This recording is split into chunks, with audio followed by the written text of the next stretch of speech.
Hello, ladies and gentlemen. We are here with week 6 for Risen Esports. It's going to be Dragoons on the blue side versus name subject to change on the red side. I am Verdant Cass, and I'm here joined by Abba Trombone. Say hi, Abba. Hi, it should be an exciting matchup here for week 6. A pretty even in the leaderboards here. 2 wins, 2 losses versus 3 wins, 2 losses here. If you were here at the beginning, I believe favoring Dragoons. So, do you have any expected bans coming out here, Verdant? To guess, I think we might see Maokai. I see that both teams really like to play Maokai a lot, and he's a very good priority pick. So I'm guessing that name subject to change might be throwing him on their last option if Dragoons doesn't ban it themselves.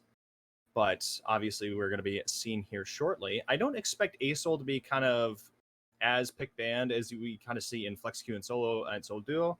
He's definitely had some little bit changes to the champion with some of these patches coming out, but I think Maokai will be the number one at the look here. How about yourself? What are you thinking? Ooh, okay, they're gonna go Oh for the yeah, we did see an Azul ban here. He's got a number of counter matchups, but he can be kind of oppressive, so that makes sense here. Yeah, I was gonna think of the Zyra ban there.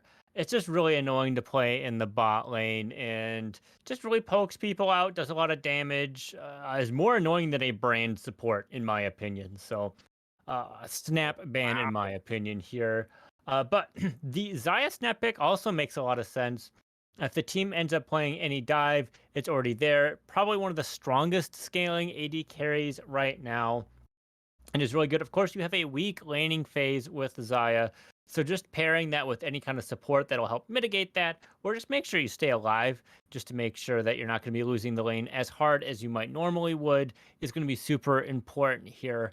And if they do end up picking a Seraphine here, which it looks like that is, they're going to be able to use some of those spells to try and poke her out early on and make it hard for her to farm, being she has such a limited range. And Seraphine's kit has a very large spell range. So she'll be punished trying to get some of those last hits should everything go as planned for them. So okay, for Seraphine, I think like obviously they hovered a few supports there very briefly.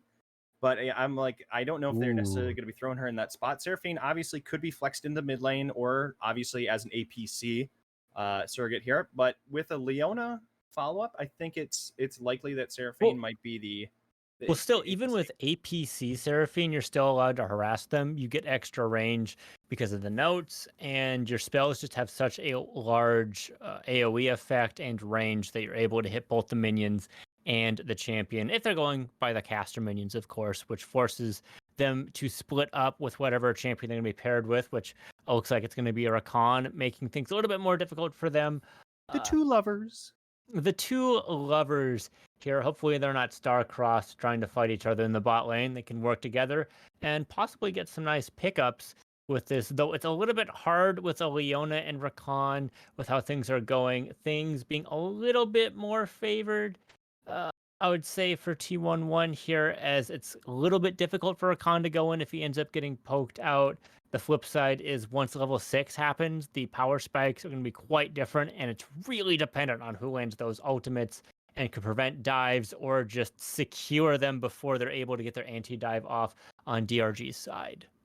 Of preventing dives, Vigar, a very good pickup. Obviously, Hmm. you could just use the baby cage and you can stop anyone from really coming onto your team there with a event horizon. But then we have Talia with the basically unraveled earth, which really can also stop a lot of the dive potentially coming in from Rakan. So I think this is just going to be potentially a really poke heavy match here. Like Okay, kind of looking at the team so far.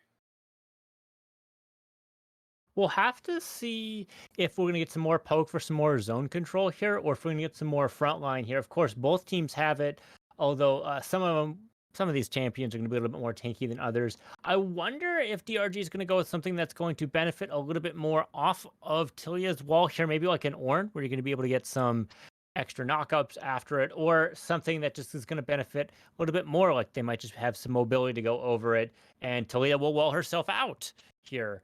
Interesting thing to look at is that DRG is thinking that Talia is possibly in the jungle. They banned the Akshan. I mean, Akshan can be flex top or Yeah. mid, but is most often seen mid. So I think DRG is thinking that Talia is in the jungle. Yeah, that could be the case. I don't necessarily see a whole lot of games. Oh no, Legend Banana 4 does play it, and I believe that is the mid laner here. So that's Okay, how okay, everyone's lined up. but they want to get rid of that pesky Garen as well. I I mean, mean, the silence, man, and the heals from him. He's pretty good. He really demonstrates how good someone is with their fundamentals, and if you're good with that in the top lane, you're able to set stuff up and split push, team fight, do whatever you need with him. He can be quite potent, just like a Wukong here as well. Also going to help keep people clumped up for an encore or Leona Zenith here, so they're going to be able to just get all of that crowd control here. And of course, Talia is also going to be benefiting from this as well as they might not be able to hop out, and they're just going to take so much damage on their face. an important thing to note here is that Wukong is a flex pick. It can be picked in the top lane Mm-hmm. here, so it's not necessarily revealing it if he's going to be potential jungle, but this is going to be a Zac pickup here, trying to help augment this dive further, and now also even more with a possible Irelia or Fiora here. Definitely want to go for a duelist here in the top side of the map. Ooh, am I spoiled? Oh, Do I get my gangplank? Ooh, baby. I mean, if you do go gangplank, you have a lot of scaling here on the side of Dragoons. yeah, they already have so much scaling here. Yeah. Oh, the Uh, Ornn, the speaking of Ornn. speaking of scaling, yeah, we're gonna be snagging the Forge Oh, God here. I pulled that out. I said I saw the Talia and I went, there's a chance we're gonna see an Ornn here. And the Zac here is also gonna have some good follow-up. Everyone's gonna be kind of spaced the way they are, whether it be from some charms landing here, the baby cage coming out of Viger, Zac's just kit clumping people up. Ornn's gonna be able to utilize that as well. And Zaya's just gonna have a lot of frontline and anti-dive. With how her kit works, because Zac and Ornn can peel people away or dive into the other carries, making it a little bit more difficult for them as well. Of course, that doesn't matter as much if you're going to be losing these earlier lanes. Kled is a bit of a bully here who can just kind of go in and charge in and try and make sure Ornn's not going to get some farm, not going to get some XP or anything like that. A bit of a bully's an understatement. General Kled just wants to go in on Ornn over and over, and if he can just get the vicious strikes going, Yep. Ornn's just gonna have a hard time even landing these brittle procs. You have the double dash if you land if you have the bear trap on a rope, you're able to just do some of those double dashes. Ornn's just he's gonna have to play it nice, slow, and safe. Probably gonna be sacrificing a fair bit of CS in the top side of the map and just trying to play for those levels. Yeah. Hopefully, it doesn't get zoned out too much from their XP. So, okay, instant snap thoughts. Who do you think really has the edge here for this game? Edge wise here, T11 has a much stronger early game with Wukong and Kled are going to be able to set stuff up quite well.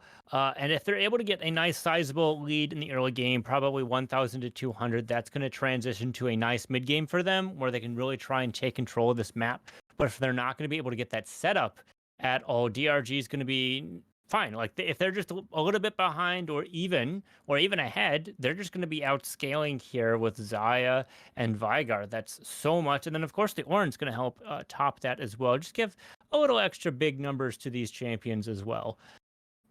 So, do you think that DRG is going to possibly suffer from only having one AD champion here, or do you think that the scaling is just going to be enough to just kind of cover up for that issue? They are going to suffer from that, but at the same time, T11 really just wants to go in. Wukong wants to go in, Kled wants to go in, Leona wants to go in, and that's just really difficult into an Ornn, Vigar, Zac, Rakan. Yeah, So of course you're going to be getting value off of just being able to effectively build a lot more of one defensive stat than some others, along with the HP. But you also have to keep in mind that Xayah is just going to be able to hit you. Well, we're all going to be crowd controlled, and she has some nice AoE damage, especially with her feather pull. So it's very dependent on Xayah going to be able to get a lot of damage in here. Of course, Vigar's going to be able to do that as well, and just do a lot of damage. But it's going to be a little bit harder for him because they're probably just going to be building more of these resistances. Burk Treads is probably going to be on a lot of these champions. yeah. I mean, absolutely. I think that Vigar definitely is going to suffer from a range difference in the mid lane. Talia can definitely really poke him out, and if he tries to overextend, tries to get it like a cheeky Event Horizon, a can kind of just get just thrown towards her with the what is it? It like thrown into the unraveled earth, gets stunned, and then just continuously poked out with the Q procs from Talia. So I think it's Yeah. just gonna. I think it is a little bit Talia favored, Yeah, but Talia's gonna have better wave clear, so she's gonna be able to rotate to these fights, especially once she gets to 6 with her wall. Just gonna be able to do that. And of course, she moves faster to, near terrain as well to try and get some of these roams. If she ends up going top, she's gonna be able to potentially dive this Ornn or put him out of position where Klед's gonna be able to utilize this, or possibly split up Xayah and Rakan here as well, making stuff difficult. A lot of pressure here coming out of the middle lane is going to be very important for T11. you bring up gank options right now for name subject to change. You have it's kind of hard for them to like really gank in the bot lane.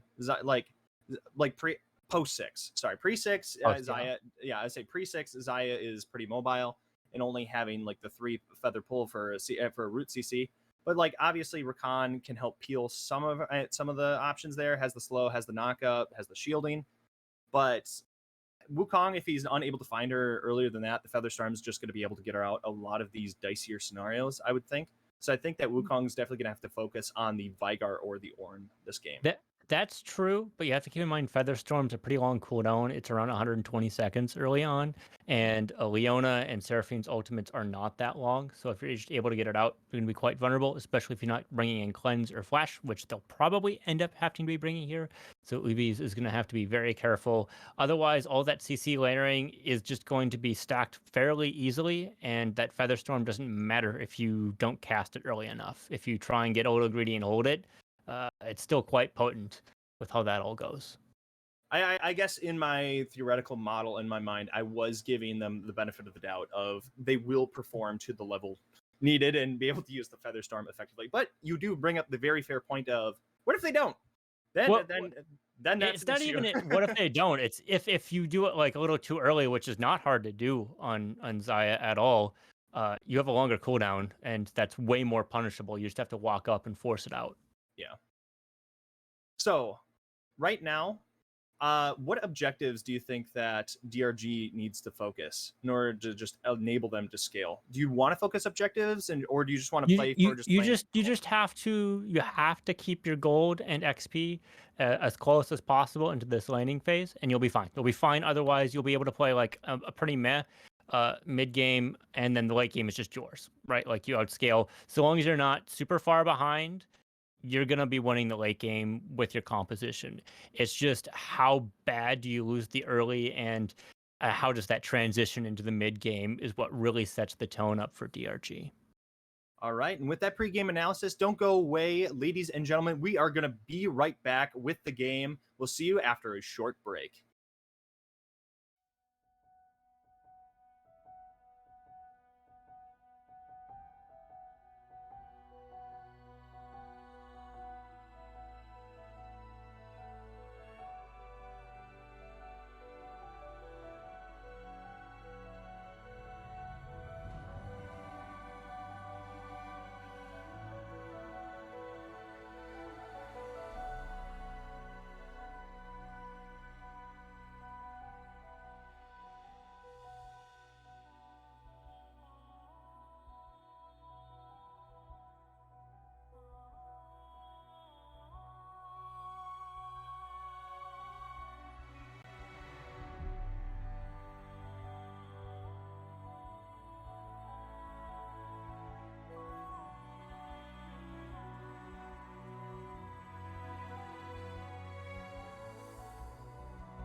Hello, ladies and gentlemen. We are coming into game one. DRG on the blue side versus names subject to change on the red side. We're just going to be looking at a standard 5-point here. Nothing spicy coming out from either team. So, looking at these teams, do you see really any interesting keystones or summoners in your mind? For the most part, I think this looks fairly reasonable. Yeah, I think it makes signs like Ubi's is going cleanse here, like I expected. Hyper Coffee going electrocute, probably just trying to get some of these shorter trades up here. Legendary Banana off, obviously trying to get some nice gold here and some of those trades here as well, utilizing that longer range like we talked in the draft phase here. And all these tanks are going after Shock, except for the top lane here where they have Grasp, because they just want to get that little extra HP here and stay nice. Grasp, I believe, changed recently too, if I remember correctly. I remember if that was an upcoming this trade. patch or next. I'm like, I think that might Yeah. be next patch. Could be wrong. If he heals, we know it did not change. So right now we're going to be having the junglers start on opposite ends of the map. We're going to be having Zach start on the top side, but Hubris is going to be playing up for the for that front brush. Going to be trying to look for a potential cheese here on the top side, and on the bot side of the map, Marriage and Ubis really were hoping that they'd walk through the long brush, but they are not going to be able to sniff out any early aggression. Yeah, we'll have to see if any cheesy ganks are going to be started here, as the jungler started on the opposite sides of the map. Maybe they'll do a quad clear, or they'll try and do some vertical jungling here as well. Imox and Unwanted Soul have pretty different clear speeds from my understanding of this matchup here. So we'll have to see if that's going to come into play here. It looks like Imox is pathing up, well, Soul is pathing down here. Oh, a nice Zenith Blade here to follow up. And the Ignite coming out here. Ubi's is getting quite low with how some of these trades come up. Just pretty standard with how all this goes. The Ignite's going to stem some sort of kill potential here. And Wanted Marriage, of course, not just being an apt name, but that Guardian really helping make sure they're going to be staying healthy in the bot lane and not getting chunked out too much. Although, with them being able to freeze here, they're going to be able to stay safe as they're going to be close enough to the tower, making things hard for Lethal Lime. So right now, right now, Please is going to be getting some damage, and that's going to be Skarl disappearing for Hubris on the top side. So it's going to be a little bit hard to get some of these courage stacks with the wave stacked in the manner it is. So Hubris could be in potential trouble, but you do have Zach pathing towards the bot side, so I don't know if necessarily there is a kill pressure. He's halfway on that courage. But on the bot side of the map, Lethal does not have... Oh, that's going to be Skarl coming up here.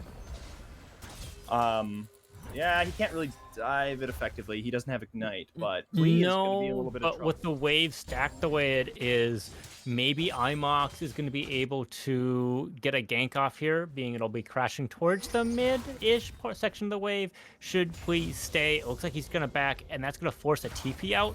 And Imox is going to be able to get a nice Scuttle Crab here, and they're basically on the same point. Although looks like we're going for a gank here on the bot side, Verdant. Yeah.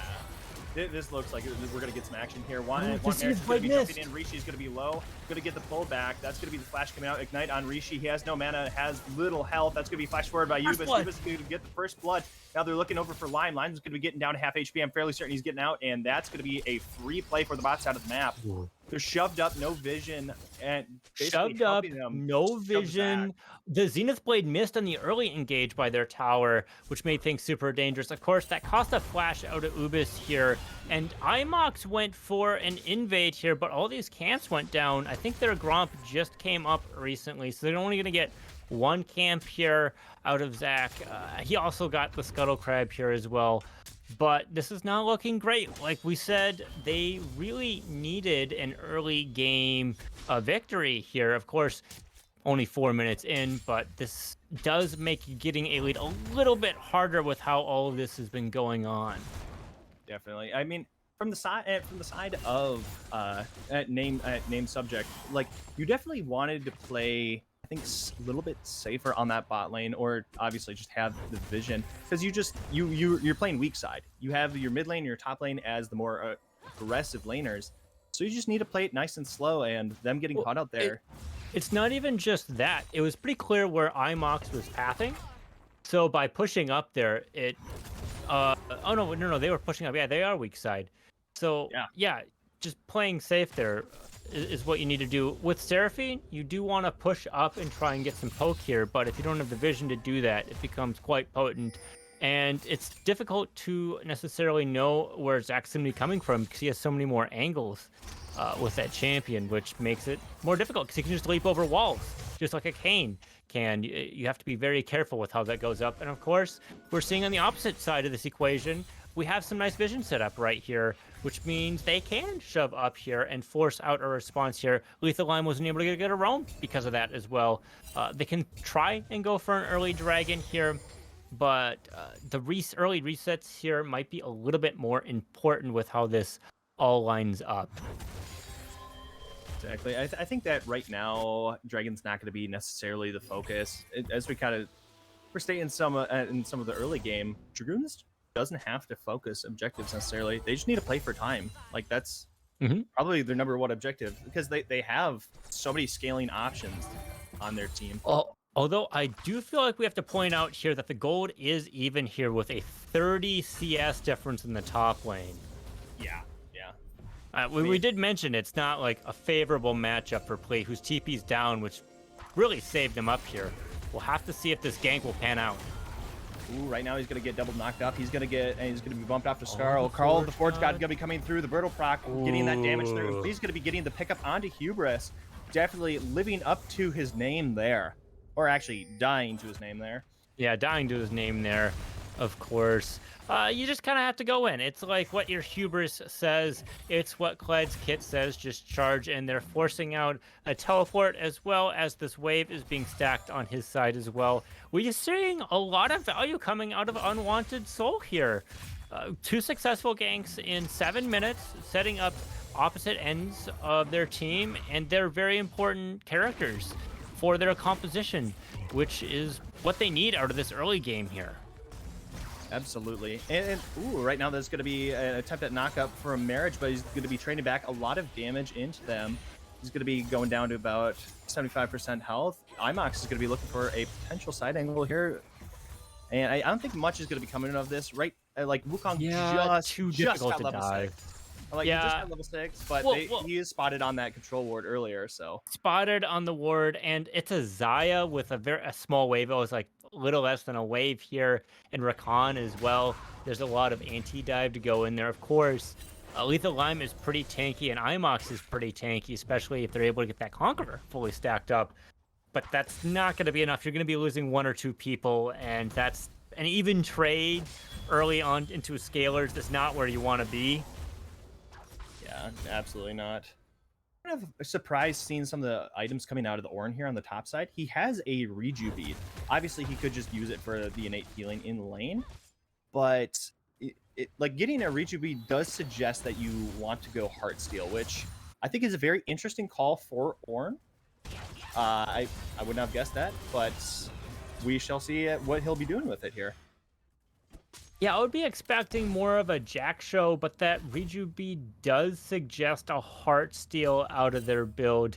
Maybe they just really want that extra HP to stack, even though they already have a Grasp, which ends up doing similar effect, though you do have to get those autos off as well, which you talked about, especially if Hubris is going to get some more courage under their mount. Wow, okay. And Panda's not in trouble. Definitely getting poked out a lot, but we're going to be getting Skarl back on the top side.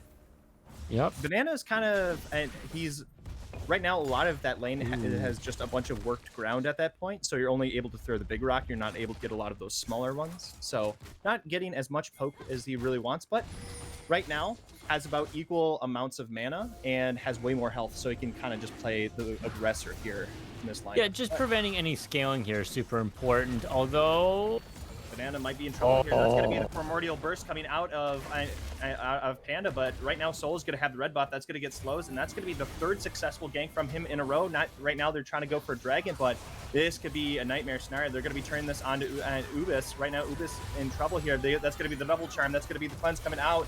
Unwanted Soul coming in from the sidelines. That's going to be Imox getting the pickup. Mox is trying to get out best he can. He's going to be going down, and Ubis is going to be getting Lethal Lime here. That's going to be a double kill for Ubis. And Rishi is going to be the only one surviving this engage. And now they're just going to be turning this over for a Dragon. Hubris is now coming in from the sidelines. He does have charge That's available. not over yet, yeah. That's going to be charge coming through. Ubis has no Feather Storm, but he's unable to get the grab with the ultimate. But that's going to be a shutdown going over to Rishi, getting that pickup. Yeah, and Rishi ended up teleporting there as well, so a lot of important summoners. Ubi's Flash and Cleanse, and the teleport coming out of Rishi here. Dragon still hasn't been called. Rishi might get hit by the call of the Forge God, but that looks like that's not going to be the case. Just getting some more farm here, and potentially getting a nice wave crash here. It looks like the dragon setup here is all nice and good. Gold is fairly even right now. This dragon will help even things out unless they get collapsed on.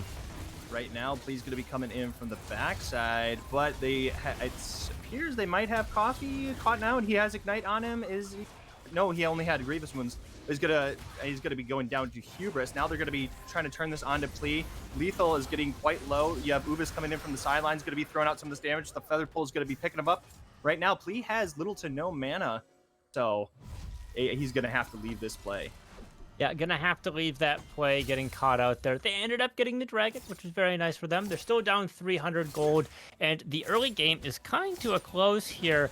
The early game tends to end at about 14 minutes or first tower here, and with all of these plates existing, 5 or 4 plates on every tower, it looks like it's just going to be the 14-minute mark for this. Although I do have to point out here that Xayah has 4 kills, so Ubi's been playing this out quite well, has hit the 5k threshold pretty soon there. They're 70 gold off, which means they're going to be able to get a nice mythic because they already have their boots with it as well, and that's going to add up to be about right. And right now they might find something. Lethal definitely wanting to look for it. Mox is going to be coming over the wall and using the invis already. Ubis just has a better angle there and is just able to kind of walk away from this. Mox is going to use the Cyclone, trying to knock him up for his team. That's the Charm coming through, and unable to find anything further. And yeah, they're just able to get away from that freely. So many successful ganks coming out of Unwanted Soul, getting a lot of stuff there. They're making sure that Hyper Coffee Panda is just gonna be able to scale here and get the minions that they need. And of course, they had some good follow-up here with their Mythic. Hubris and Plea going to be going at it, but Unwanted Soul is going to be getting the knock-up, and that's going to be the ultimate coming out from Kled, but he's unable to get away, and now he's going to just get continuously knocked up. He's off of Skarl. He's trying to build up the courage fast as he can, unable to do so, and Plea's going to be taking him down there with the looked ram. like he got CC'd there in the middle of his ultimate, even though he's unstoppable. It looks like he bumped into Unwanted Soul here. And another kill here. The Ravenous Hydra was not enough, and just being able to get a Rift Herald early on with the more scaling team is just going to get some extra gold here with the plates. They're sitting here at 8 kills, which is exactly what you want to be on the scaling team, and 4 of which is on Ubis, like I said earlier. Very important, and they've been CSing fairly well here, although they might die here, Verdant, in the mid lane, getting just a little low here, and Banana is at level 10 versus their level 7. If they don't play this carefully, they're going to get caught out.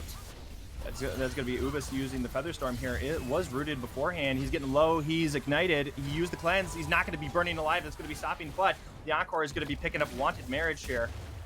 And wow, Ubis being able to survive there by the skin of his teeth. Rishi missed like all of their abilities, so they ended up not quite doing it. They predicted the wrong way where they're going to be walking, so Ubius just walks to the left side here, not towards the tower, and gets out here. Of course, Cleanse is going to be down just for them to survive. Cleansing that Ignite, like you said here. Very nice of them to be able to get that. And no gold was transitioned there. Of course, I think they were able to get 1 plate, but that's not enough to really even things out in the early game. Yeah. Oh my gosh. Hubris getting knocked up so high here. Plea is low on mana and HP, which makes things quite difficult for him. The Call of the Forge God is not good enough to make potions here. He can only make the stats that he needs, so getting that HP back is only going to be coming from a recall.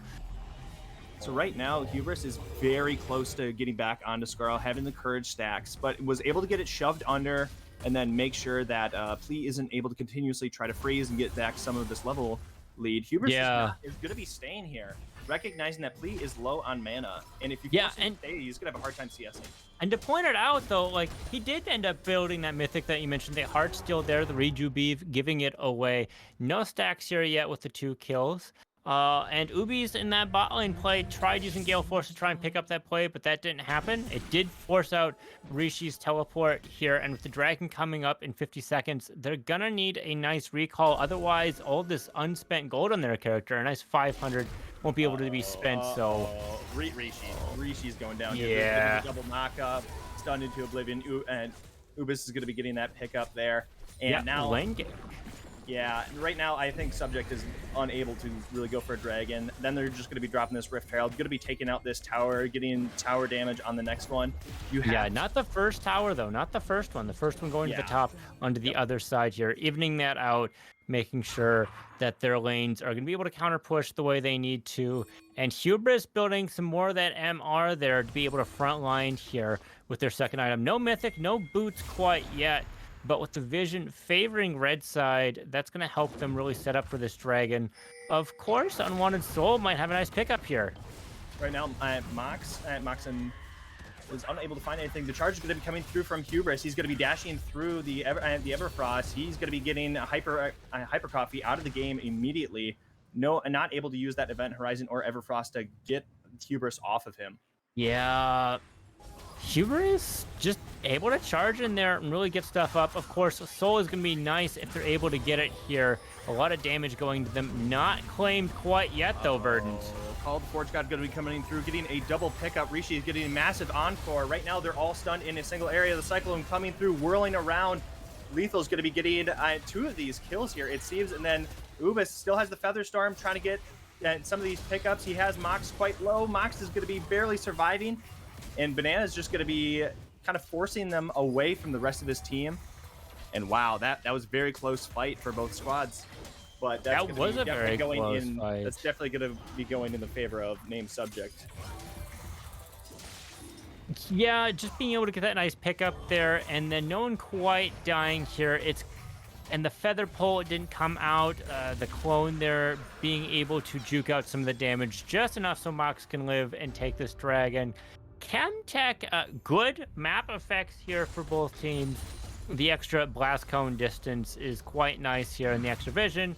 The HP from your honeycomb plant also quite nice, but the soul isn't quite as powerful as some of the other ones here, but the healing and shielding that you get with just like the innate Drake, not just the soul, is pretty good on both teams. So we'll have to see if these third and fourth Drakes are going to be more contested than these first two. I think that from here on out, this is just going to be very much a scrum for a lot of these objectives. I don't think that for the side of Dragoons, they're just going to be letting it go through. Wow, the charge is just going to be barely missing Coffee here. He's just going to be going over through Fat Wall, but that's going to be a flash coming in from Hubris. Hubris is just going to be following him here and just double dashing at him, getting some of these autos. Right now, will the Bear Trap be enough? No, that's going to be going over the wall. Oh, the wall pushes Hubris away! Wow. Oh, no! That's going to be Panda just getting out of there. Honestly, well played by him there. Just running to his out. You went to that blast cone, got over there. Yeah, I was looking lights out there with the dash coming out of Hubris, but the flash was forced out and they ended up not getting it. Hubris, of course, doesn't necessarily need it with their kit, but it really does help them stick onto some more of these important targets, or potentially stop a route coming out of Hubris, or Hubis, I should say.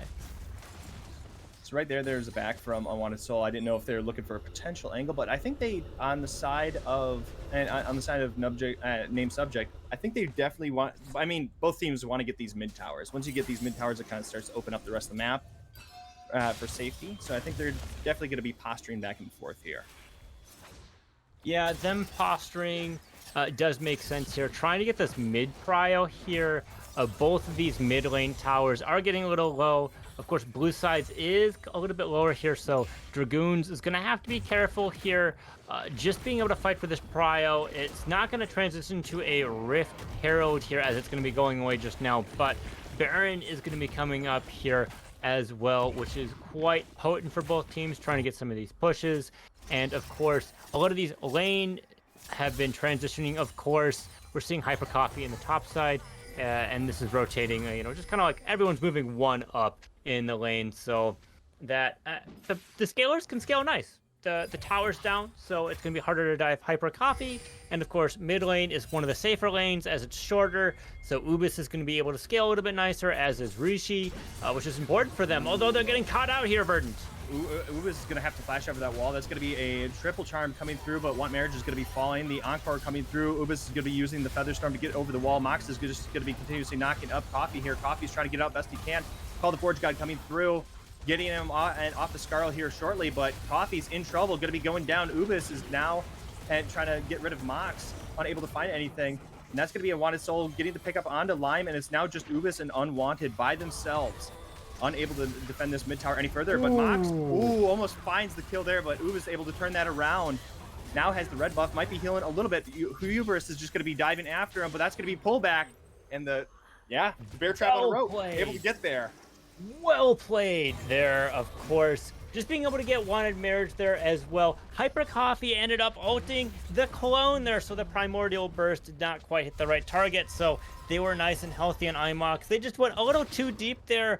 They got 2 towers there and a nice hefty gold lead here. It was fairly even up until this point into this mid game, so that's really going to help them, and it's going to be a tone setter for the rest of the game, as they were able to get some very important mid towers like I was talking about earlier here.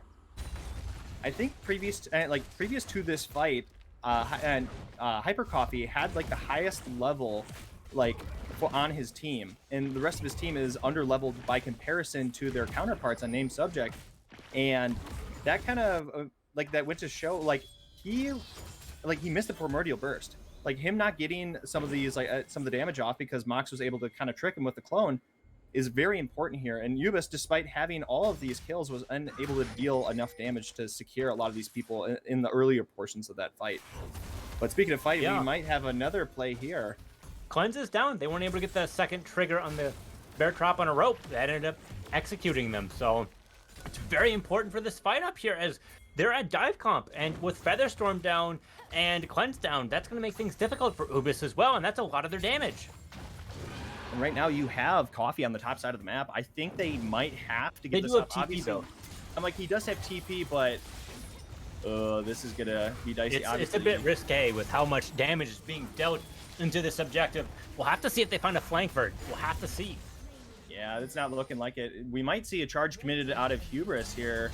Well, that's going to be that's going to be the wall stopping Unwanted from getting away from the rest of the team. That's going to be him silent slowed, but we have Call the Forge God coming through. That's going to be hitting 3 people, getting so many knockouts. The Encore coming back through. Right now, Mox trying to do the best he can. Lime in the background, trying to peel, but is going to be going down here. Coffee is still alive, so is Ubis. Ubis is going to be going down, and right now this is a disaster for Dragoons. Just Coffee running out of this fight. That's going to be a 4-for-1, and that was a support 1. Yeah. So Lethal Lime had a nice setup there. Made sure Unwanted Soul was going to be able to dive out there because of the landmines that Legendary Banana is able to create there. But the reason why Lethal Lime died is because it was just them into 4 people, and Ubis was just able to hit them freely, and they ended up walking up past their team, something I've never done as an AD carry, and they end up dying because of that, because they don't have their team to protect them. Yeah, I've never seen you do that. I've never bore witness to that. This man never been yelled at. Never been yelled at as frontlining as a ranged champion. Yeah. Couldn't be me. You are immaculate on that. But now we do have a lot of shutdowns on the side of Named Subject. So there could be potential if this next team fight does go awry, or if there's some picks that really come through here, that, I mean, Dragoons could very much come back into this game, and you still have the time clock going against them. You have a lot of scaling still for Dragoons. So I think it's going to be important to see what they do with this Baron buff, what they open up across the map. Yeah, and it looks like, according to Twitch chat, Worldmaster is saying it's hub, R-I-S, so hubris, not hubris, the word, for the Kled. Huh. I did not expect that. Admittedly, I will definitely try to make that change, but that's a lot more syllables. But Hubris and Hub RS is going to be trying to get out of this play, and he's going to be just charging through the event horizon and just walking away from this. And that's going to be 2 people on the bot side of the map. But yeah, it's going to be so tanky too with the Jack Show, right? And with the amount of healing you're going to get, or the extra stats. And of course, they have the MR as well with the Hexblade. We'll have to see if they end up finishing it into a Maw. Ooh, right now they're going to be looking for a potential grab onto Rishi. But No, not enough. Not enough feathers. I'd say Lethal was able to sniff that out and was just kind of worming his way towards that brush, but they're going to be getting the bot side T1. And now Hub is going to be shoving in for the T2 on the bot side. Yeah, they must have been from Wisconsin, being able to smell the cheese from a mile away, just knowing not to walk up to that bush and stay safe. Super important, and it's a little difficult in those kind of like Y sections for Ubis right there, as your feathers are really important. You have to figure out a way to get 3, and they're going to be walking towards that wall. So if you hit them, they're going to go one way, and they're going to walk the other, perpendicular to that. Absolutely. So right now, it seems that tower. Yeah, I think bot tower is just gonna be falling. Yeah, it's just gone here. Panda is. Ooh, I didn't know if I thought the Sun Zenith was gonna be coming out of lethal there, but they could just play for time and play for this dragon. You have the soul coming up. Well, and it's 6,000 here. Yeah, I'm like, ooh, that was just a fat pickup onto marriage. Yep. Just going down instantly, blown up by the rest of the squad. Some key power spikes have been hidden by a lot of these champions, but with the gold difference here, it's obviously favoring some dive here. There is a nice clump advantage to go with it, but we haven't quite hit the late game yet. You know, we haven't crossed the 30-minute mark, which means things are looking a little bit dire here on the blue side of the map. All right, we're gonna be having Baron buff expire here, and we might see Dragoons wanting to potentially turn this play, but right now, Name Subject is wanting to back before this dragon. So a lot of their vision is in a very advanced portion of the blue side jungle, so it's not around the dragon. So they're probably gonna have to fight their way to get in for some of this vision. Yeah, they're gonna have to fight their way. They do have a little bit more time. There's no Hex Soul here where people can be able to take Hex Tech gates here. Of course, there's some plants they can try and cheek through, but Unwanted Soul just looking for a nice pickup here or some potential vision so that they can fight this out. They don't necessarily want to be giving Soul here. I know it's not the strongest Soul, but it's still a Dragon Soul, which makes things difficult for them. Absolutely, and right now they're definitely wanting to posture for it. They're going to be sitting in the river all together as a team. You do have Hubris and Banana both towards like the mid lane. They're now starting to funnel their way down, but they're going to be trying to burst out this dragon. And Charge is going to be coming through the wall. Be committed as well. It's getting low, and that's going to be picked up by Unwanted here. And they're going to be called the Forge God coming through. Massive encore landing on many people. And Lethal just try to get his way into the backline, do as much as he can. The Cyclone's coming through. Klee is getting quite low. He's going to get bursted out. That's going to be Banana getting that pick up. That's a massive feather pull. Able to get a kill there. Do we get the kill? Oh, it's not even going to be getting mocked for that flash. And right now, Coffee's all by himself. Stopwatch with a tickle of HP at best. And Unwanted's going to be the only one getting out of this play here. They did stop the soul. They did stop the soul, so that is important. They did stop the soul, but at what cost here? The goal difference still slipping up. A lot of people dying, and with as late as the game's going, that means your death timers are also going to be a lot longer here. And they got some very important carries here, as Unwanted Soul is not going to be able to stop this push at all, which means there's going to be a nice push on the bottom side, which is difficult to answer when Baron's coming up. Right now, we have Hubris here, and he's just going to be able to survive a lot of this with the Jack Show, but the Ignite is going to be going in onto Bananas, and that's going to be him going down, giving up the 750 gold, shot down over to Unwanted, and right now, Hubris, fighting for his life, is going to be going for a potential 1v4 here. A lot of knockups, a lot of stuns. He's almost picking up Marriage, but then is going to be losing Skarl here shortly, going to get knocked off. Can he build the courage fast enough? And he's going to be getting away from this. The TP coming in from Rishi on the sideline. The Encore, massive. That's going to be another pickup onto Unwanted. Hubris getting quite low, able to get the courage, able to get back onto Skarl. Right now, please just trying to get out with his life. Called the Forge God getting the double knockup. Mox is quite low, but it's going to be dashing through. It's going to be getting the pickup onto Plea, and right now it's just Coffee all by himself. Can he make this play work? It's looking like a potential no. I don't want to be too doom and gloom, but they're just going to be rotating this over to the mid lane. Flea is taking so much damage there, just pleading that their team is going to be living throughout these fights, but they're not able to soak up enough damage here as the ornaments aren't coming online. As they're only level 14, they're hitting a level deficit. And as you mentioned, the Doom is sinking in here with these Nexus towers going down. Uh-oh. Okay, I didn't know if that was going to be a stun knock up there, but that's going to be both of the Nexus turrets going down. That's going to be the wall coming through, potentially stopping the team. The wall is going to be stopping them. That's going to be unwanted.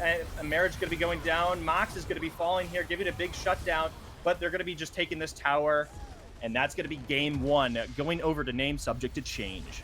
Yeah, Legendary Banana making the Great Wall of Tilia there. And of course, the Dragoons had to pay for it as their Nexus ended up going down here. And they ended up taking up game one here. I know we mentioned that they needed that extra lead in the early game to really push for the mid game, but it looks like they ended up getting some of these power spikes and were able to utilize it. And of course, pressure with all of these dragons, which got them the game here. Very well played by them. What'd you say? So, and now we're going to be getting ready for game two here. What do you change in between game one to game two? Do you swap sides as Dragoons here, or do you keep your blue side option, or what do you want to change? Well, I think that's a pretty interesting setup here.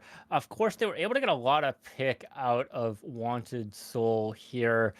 So I don't think that part of the formula needs to change. But if we look at the lanes, like we mentioned up, it was not a favorable lane topside. It wasn't a favorable lane into the mid side, and bot side was a little bit of a tricky mismatch. And it wasn't like which this lane wins, right? We didn't see a winning lane here, which is super important. And of course, that's the strength of red side, as you're able to get some nice counter picks into that matchup and really set that up for your team. So just being able to get some winning lanes here to transition into it is going to be quite nice. They needed a little bit stronger of an early game, like we highlighted in game one. Of course, they ended up playing it as well as we expected, a little bit better than that, but they weren't able to get that mid game under control, and that was part of the reason. And of course, people were just getting caught out, and they weren't able to utilize some of the picks as much as they wanted.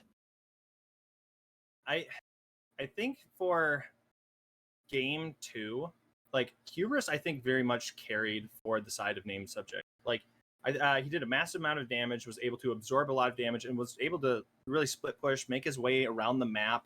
So I think that Ornn is a good pickup, but then you might have to get rid of some of these other options. I mean, I know like a Camille or a Kled or because anything, or a Fiora.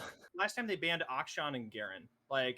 Not saying that Akshan is not game warping with his potential revives. However, I would much rather take a Garen, if I'm going to play an Ornn. Yeah. Then I would rather a Kled. Kled just makes my life a living nightmare, and Hubris was able to just Hub IRS was able to just have a lot of impact throughout that game. So I think we might be seeing a change up in that, but for the most part, I think that it was a fairly close game, but just it was slightly going obviously over to name change, able to get some of those earlier dragons. Yeah, Hubris did quite well there as well with the matchup. Of course, they did get the counter matchup, I believe, here. Taliyah did do the most damage out of all of the champions in the game here, and that lane priority did really make a difference there for how their team ended up wanting to get play. They did get picked a little bit. They shoved up a little bit too much and didn't quite have the vision, but they were still able to get a lot of utility for their team as well. And with some of these big cooldowns, the way we saw them as well, that was also really important, as Ubis was not able to necessarily stay safe because their cleanse was down, their feather recall would be down sometimes, or they used their feather storm, I believe, on the dragon when they tried to pick it up, and they did get it, but that's a lot of their damage as well, which means you're not going to be able to sink it into some of these enemies as well. And I think that's going to be it for our just post-game analysis. We're going to be getting ready for game two. Don't go away, ladies and gentlemen. We'll be right back with the draft.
Hello, everyone. We are coming back with draft for game 2. Dragoons didn't want to change sides, and having lost that first game, they're going to be just sticking with the priority pick here. So coming into this draft, we were kind of talking about some of the potential changes, but so far the bands seem to be fairly similar for these first three.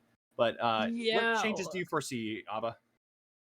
So if they're going to be taking the blue pick, I think they're going to be going with more priority here and just trying to make sure that they have a good priority pick that should be either flexed or steal a winning part of the other side's formula here. Of course, the Wukong ban, I could see it happening as well. Surprised not for an early Kled, but I would predict like an early AD carry to try and set stuff up like they did last time, and just maybe a simpler formula with a better setup for some more winning lanes to just really transition into this mid and late game. Personally, I'm a bit surprised to see the ban coming out for IMOX. Like, not to say that he didn't Yeah. perform admirably in any sense, but he was unable to get a lot of these early ganks like successful. Yeah. So No Zach is Zach able ban to- either. Yeah, Sejuani is going to be a potential flex pick. I think that's most likely going to be in the jungle, but that's going to be a Trundle pickup for, and I'm assuming going over to IMOX could Ooh, go that's on to, and could go on to Hubris on the top side of the map.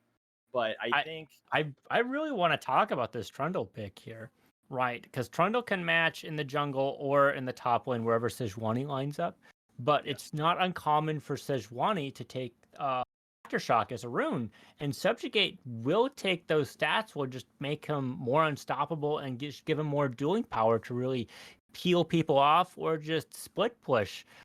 Which is going to be really important and potent with the team, especially if you have heals with your team, like on a Seraphine. So he's just going to be really set up for this game already, and he was just an R2 pick. I mean, there is technically the very weird world where you could throw Trundle as support.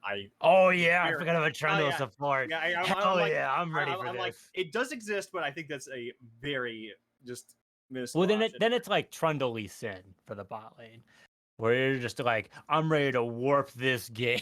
I mean, you could throw like a Samara with that because then you get the pillar knockup guaranteed, and then you instantly. Yeah, you can do that as well, but you're just looking for like the early aggression in the lineup there.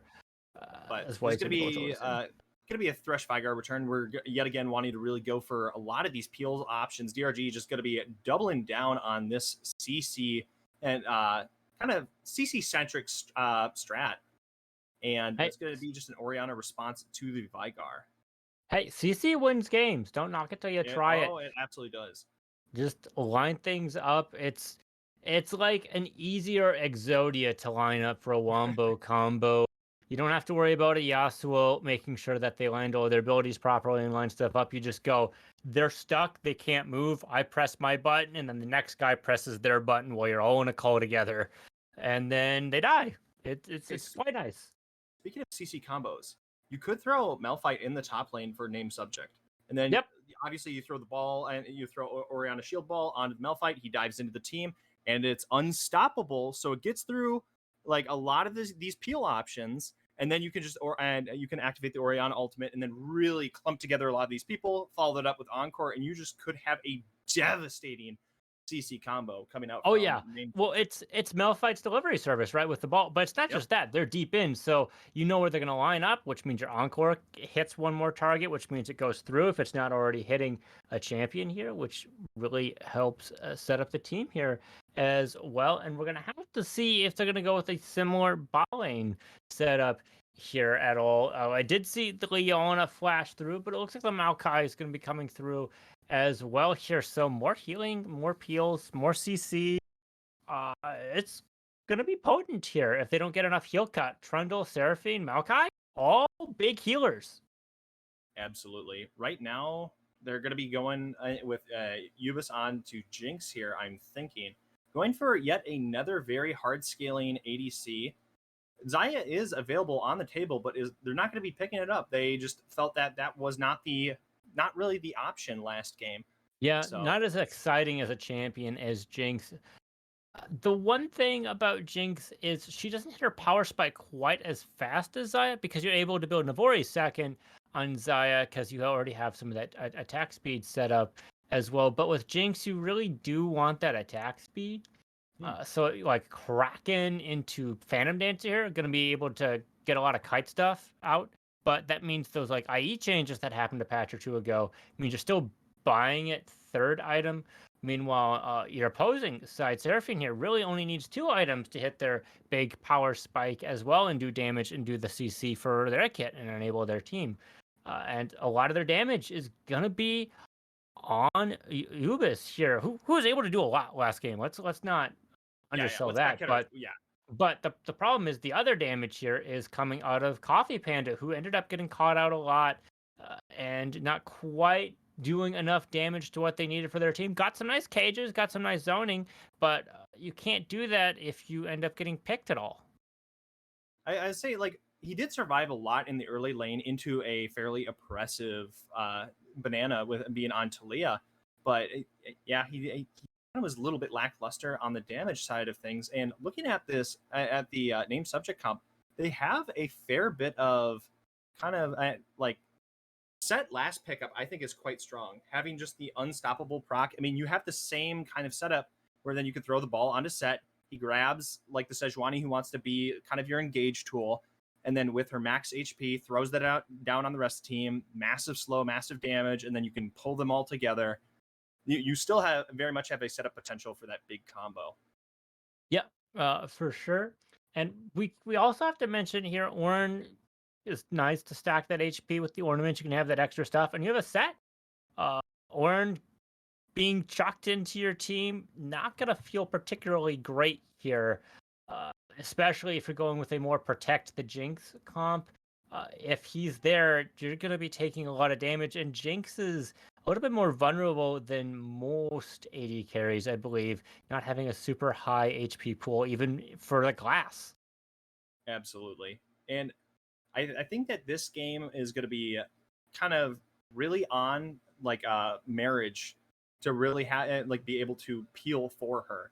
If Hmm. they're able to just consistently get on top of Ubis, this game is a little bit It's over. I mean, obviously Vigar is a potential scaling option, but this time they're putting a lot of eggs in this Jinx basket.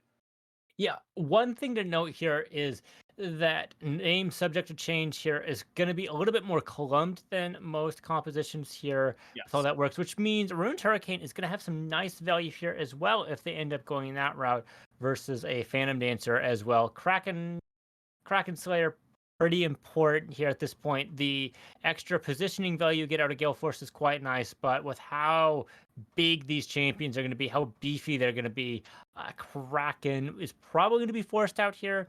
Of course, you have some nice range. You're going to be able to get out with Fishbones as well, but I don't think they're going to be able to build at least an early a rapid fire cannon to try and stay safe here. Orianna having a nice big range advantage here does make things kind of awkward for Ubis as well, with how many delivery services they have for their balls. Yeah, I think that like both T comps are very steady. Obviously, DRG definitely wanted to go for the same scale option of last game. They want to see it work. They want to see it go through. So we definitely really talked about that last game. But do you think that name subject is going to be very much in dire need of just getting a lot of these early leads, or do you just want to play just nice, slow, easy, and then play for the mid game? I think they can play for the mid game again. They're going to be able to punish, Dragoons pretty well here. Uh, Orianna having a bigger range than Vigar, going to be able to get some nice trades there with a potential electrocute or just first strike damage to get some gold there. Set is going to be able to beat Ornn's plea here, and with how the jungle is going to be going here as well, Trundle should be able to munch Unwanted Soul as well. So I don't think the lane matchups are going to be in Dragoon's favor here. So Dragoon won't get the Dragoons they need for a Dragoon Soul. Fair enough. That's quite fair. I think an interesting aspect that isn't often talked about, but is going to be definitely the supports. They have a Hmm. lot of their own different peel options, and they're able to like go for engages with Maokai with the twisting advance, and then Thresh obviously with the death sentence into the box. they have a lot of options, but Maokai will have the Saproings, so kind of helps augment some of the vision that you might need, because you can obviously you can just throw the Saproings into the brushes ahead of Yeah, them, so you they can do won't that have with to a base lantern check as a lot. well. You can do You that with can. Oh lantern as yeah. well. Oh yeah.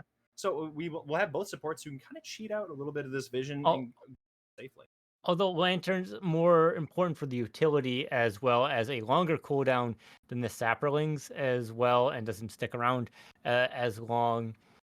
But like you said here, it's going to be difficult for teams to walk up here. Vision, very important. I always stress this with how a lot of these setups go for each team, whether you're pick or 5v5 or team fight, any style like that. If you don't have the vision, it's very difficult to fight or walk up in the fog of war, especially if you don't have as many tanks as you might need, or if they're not far enough ahead to where they can just take some abuse. Vision wins games a lot. Yep. And we Like saw last game, the side with the most vision on their support won. yeah. They had like an extra 10, 20 vision score. Obviously, that gets out of control if you're able to push the minion waves and just deny the vision and see the other support can't do stuff. But that also stresses the importance of vision as well. They go hand in hand.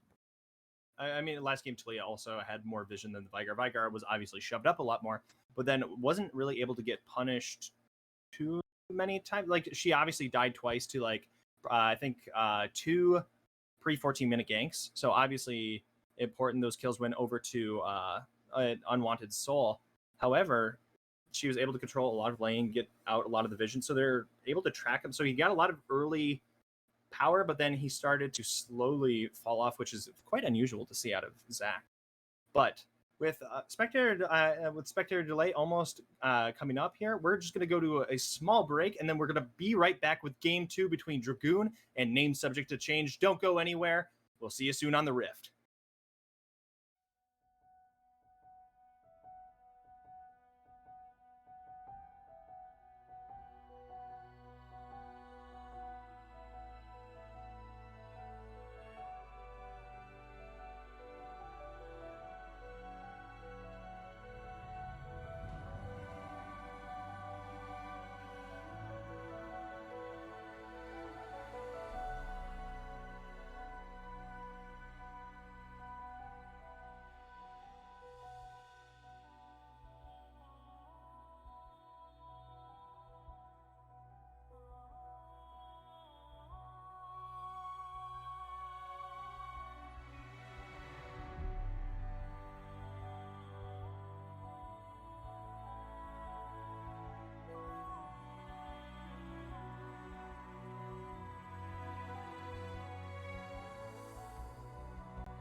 Hello. Hello, everyone. We are now back on the Rift here. We haven't changed sides, so it's going to be Dragoons on the blue side and name subject to change on the red side. Again, we are just going to be seeing a good old 5-point.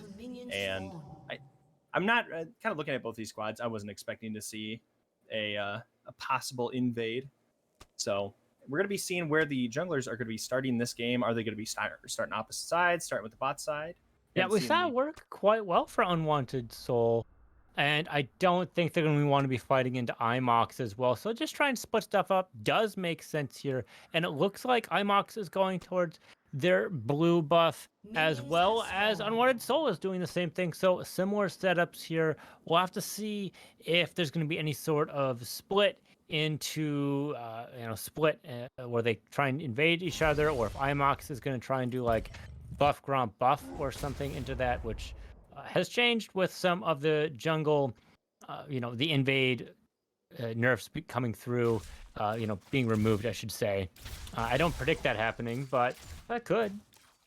So I'm not surprised to be seeing Soul starting in the top side. Right now you have two melees then, and then you're able to get a lot of those frostbite stacks, reduce a lot of that damage, get some extra damage, max health damage onto the camp. So very good for them. But obviously Ornn not being able to be in lane immediately here is going to be forcing him off this wave. He most likely is going to be missing a fair bit of XP here. Speaking of missing stuff, Panda missing a lot of HP after all of those traits here. Summonary coming out of Legendary Banana 4, doing a good chunk of damage there. And with them being so low, they're going to have to be getting some of these pots down, possibly some of those biscuits as well. Otherwise, they're going to be a little bit vulnerable here. Right now, we're going to be getting close to some of these two spikes. Ubis is now going to be throwing in a lot of damage into Lime. He's down to half HP. That's going to be a flash coming in from Marriage. That's going to be a snazzy dodge by Lime. Going to be slightly moving to the left and getting out of that. That was so close. Traditionally, whenever I end up playing Thresh, I flash and then do the flail because that guarantees set up the hook. But it was still a good play there with how things lined up. They weren't quite spaced enough there. Lime respecting the all in there. Super important. And the flash is trading out of each support, which means both carries are going to be a little bit more safe here. Unlike Plea, just getting chunked out in the top lane. Yeah, right now I'm kind of surprised to see Flea to go for the grasp of the Undying here. Because you're almost never able to walk up to this wave and just get constantly harassed out by Hubris. He's then able to throw back a lot of these shields. So I think that you want to go for that Glacial and be able to just have the biscuits and be able to just throw up more of these volcanic ruptures. Yeah, you're not going to be scaling into an Ornn, and you don't want to scale HP of any stat into a set. That's going to be trouble here. That's going to be flash out from Hubris. He's going to be going down. That's going to be first blood going over to Hubris. Wow, I'm so surprised that shield. Both have TPs. Both have TPs here, and with the wave shoving in, that does mean Hubris is going to be able to get a lot more value here as well. Because it'll bounce back. And they ended up getting first blood, of course, too, which is very important. Yeah, so that's going to be a lot of XP missed for Ornn there. So please, definitely able to get that kill, but that's going to be a little bit of a dire scenario for him. Yeah, just needing a little bit more of a lollipop to get those. They're so close. They're good hooks to fish for. He's got to land one eventually with how close these have been. Super close. And it looks like Soul tried to get an invade. Not quite happening. Although with this fight brewing out, they might be able to pinch this off as Lime is out of mana and hooked. Yeah, and he still has no flash here, so he's just going to be playing for a little bit of time, trying to get some extra damage before he goes on out. That's going to be the Ignite going on to Marriage. Is he going to be burning alive? I doubt it. That's not going to be enough ticks there. So Rishi is low mana, getting kind of poked here. You still have Unwanted Soul, and Ubis is still pushing forward here. The root's going to be going off. This is gonna be close here. That's gonna be a flash coming out. That's gonna be Ubis getting quite low. Minions are doing a lot of damage. Oh, okay. The shield's gonna be coming through. So Ubis is not gonna be dying in return for that play. But this time we're gonna be seeing. We're definitely gonna be seeing more of the weak side, bot side for name subject. But Unwanted Soul is just going to be still finding a lot of value, getting these the Glacial and the Frostbite stack onto the mid lane. Banana's going to be able to get out of that at the cost of their flash. Yeah, it's still a successful gank there, and Hyper Coffee is going to be able to get some of this mana. And I don't mean mana, I mean part of this wave, which is what they need here. Super important for them to get. And Unwanted Soul, all of these games getting a lot of good ganks here. We'll have to see if that's going to be enough this time. Oh, he's gonna be he didn't take tower damage here, but that's gonna be the frostbite stack on. Okay, yeah, they're not gonna be going for this any further, but Hubris might stay here. You get accelerated HP when you are lower on set with the I'm forgetting. Yeah, and it has pretty high base HP regen too, if I recall. Yeah, like it already has a high innate HP regen, but then I think it's like Pit Grit, if I recall correctly, that allows him to heal up more. So he's gonna be able to sustain this. He now has level 6. He has yeah, it's Pit Grit. Yeah, I'm like, he has the showstopper here, so he could potentially slam Ornn if Ornn is looking to go something a little spicy. Ornn is low on mana as well, so we could see more blood being drawn on the top side. Yeah, hopefully he's not grasping at straws here for these last few minions. Oh, the lethal line not. Oh, the death sentence here being quite literal with Wanted Marriage here. Landing another one. Very important getting these supports out. Oh, the tower shot here, Verdant. The shield not quite being enough here. Are we going to get a successful gank out here again? Or is it just going to be another freeze here? They don't have the TP to try and build up this wave. And Imox is coming up towards the top side, potentially for an invade, or just going to take Plea out, as they don't have priority in the mid wave here. Super important for both teams. So right now we're going to be seeing a lot of successful ganks coming out from Unwanted Soul, kind of as we saw in the last game. And then, Banana, yeah, Banana's just going to be able to walk on out of this, but we're going to be seeing a very objective-focused Imox again, and does have a small CS lead. So, I maybe spoke too soon. I think we're going to be seeing blood. We still have the showstopper. We now have called the force. Three people. That's no gonna mana. Yeah, that's going to be him suppressed into the wall. Lethal Lime is going to be picking up that kill, but right now it's just Mox all by himself, and yeah, he's going to be going down here. Going to be flashy. Okay, that kill's going to be going over to Unwanted Marriage. Otherwise, that was going to be an execute, so that was a really good heads-up play by Imox, trying to just get out of there, give them nothing in exchange for it. But Panda down to half HP is by Unwanted Soul, so Bananas isn't really able to go for anything further. But Plea being off the map, unable to get XP, is going to be tough for the scaling for kind of the scaling focus that Dragoons want.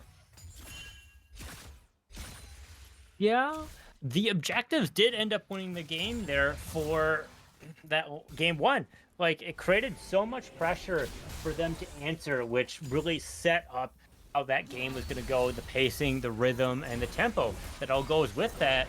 So we'll have to see if this ends up working up into game two, as this was a decently early dragon as well, and with the Rift Herald being set up here as well. And we saw how potent getting that top tower was, as well as Hubris was able to really just walk around and beat people into submission, which is what Zet's really good at.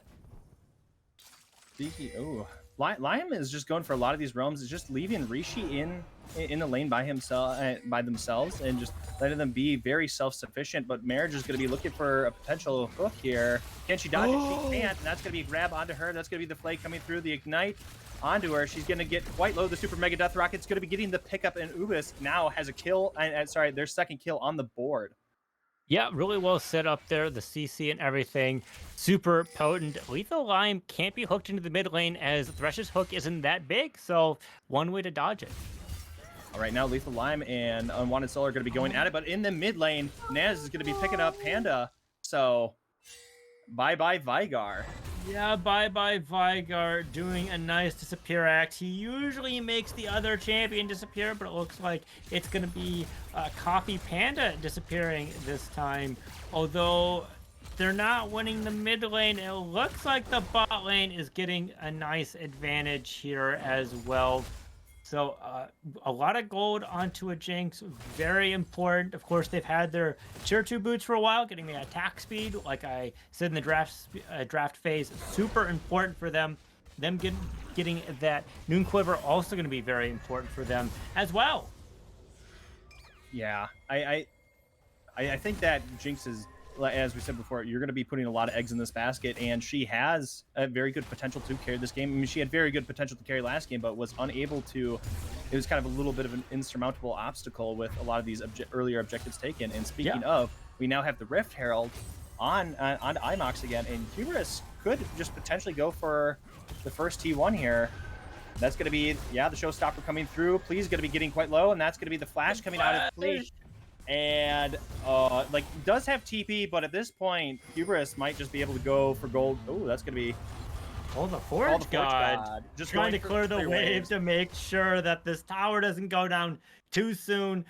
I'm not sure if he's going to have enough wave clear, as Pui is really low on mana here as well. Right now, this is going to be a big scrum. Event Horizon coming through. IMOX is going to be getting kind of low here. Marriage all out, all by himself. IMOX is kind of getting CC'd into oblivion, but right now, we're missing a lot of our skill shots back and forth. But IMOX quite low. Oh, that's going to be a nice pull in by Orianna. Marriage is... Oh, the first death is going to be going over to Dragoons. And the Encore, and Marriage is now 3-0, going just absolutely hard in the paint and the support role. But IMOX will he be able to get away? Gonna be Livy with a sliver. Oh, that heal just coming out, and Ubis is now in trouble. The Ignite zappers. But yeah, she's excited, and she's gonna be getting that pickup. She's gonna be going down in return. Rishi is gonna then be dying as a result.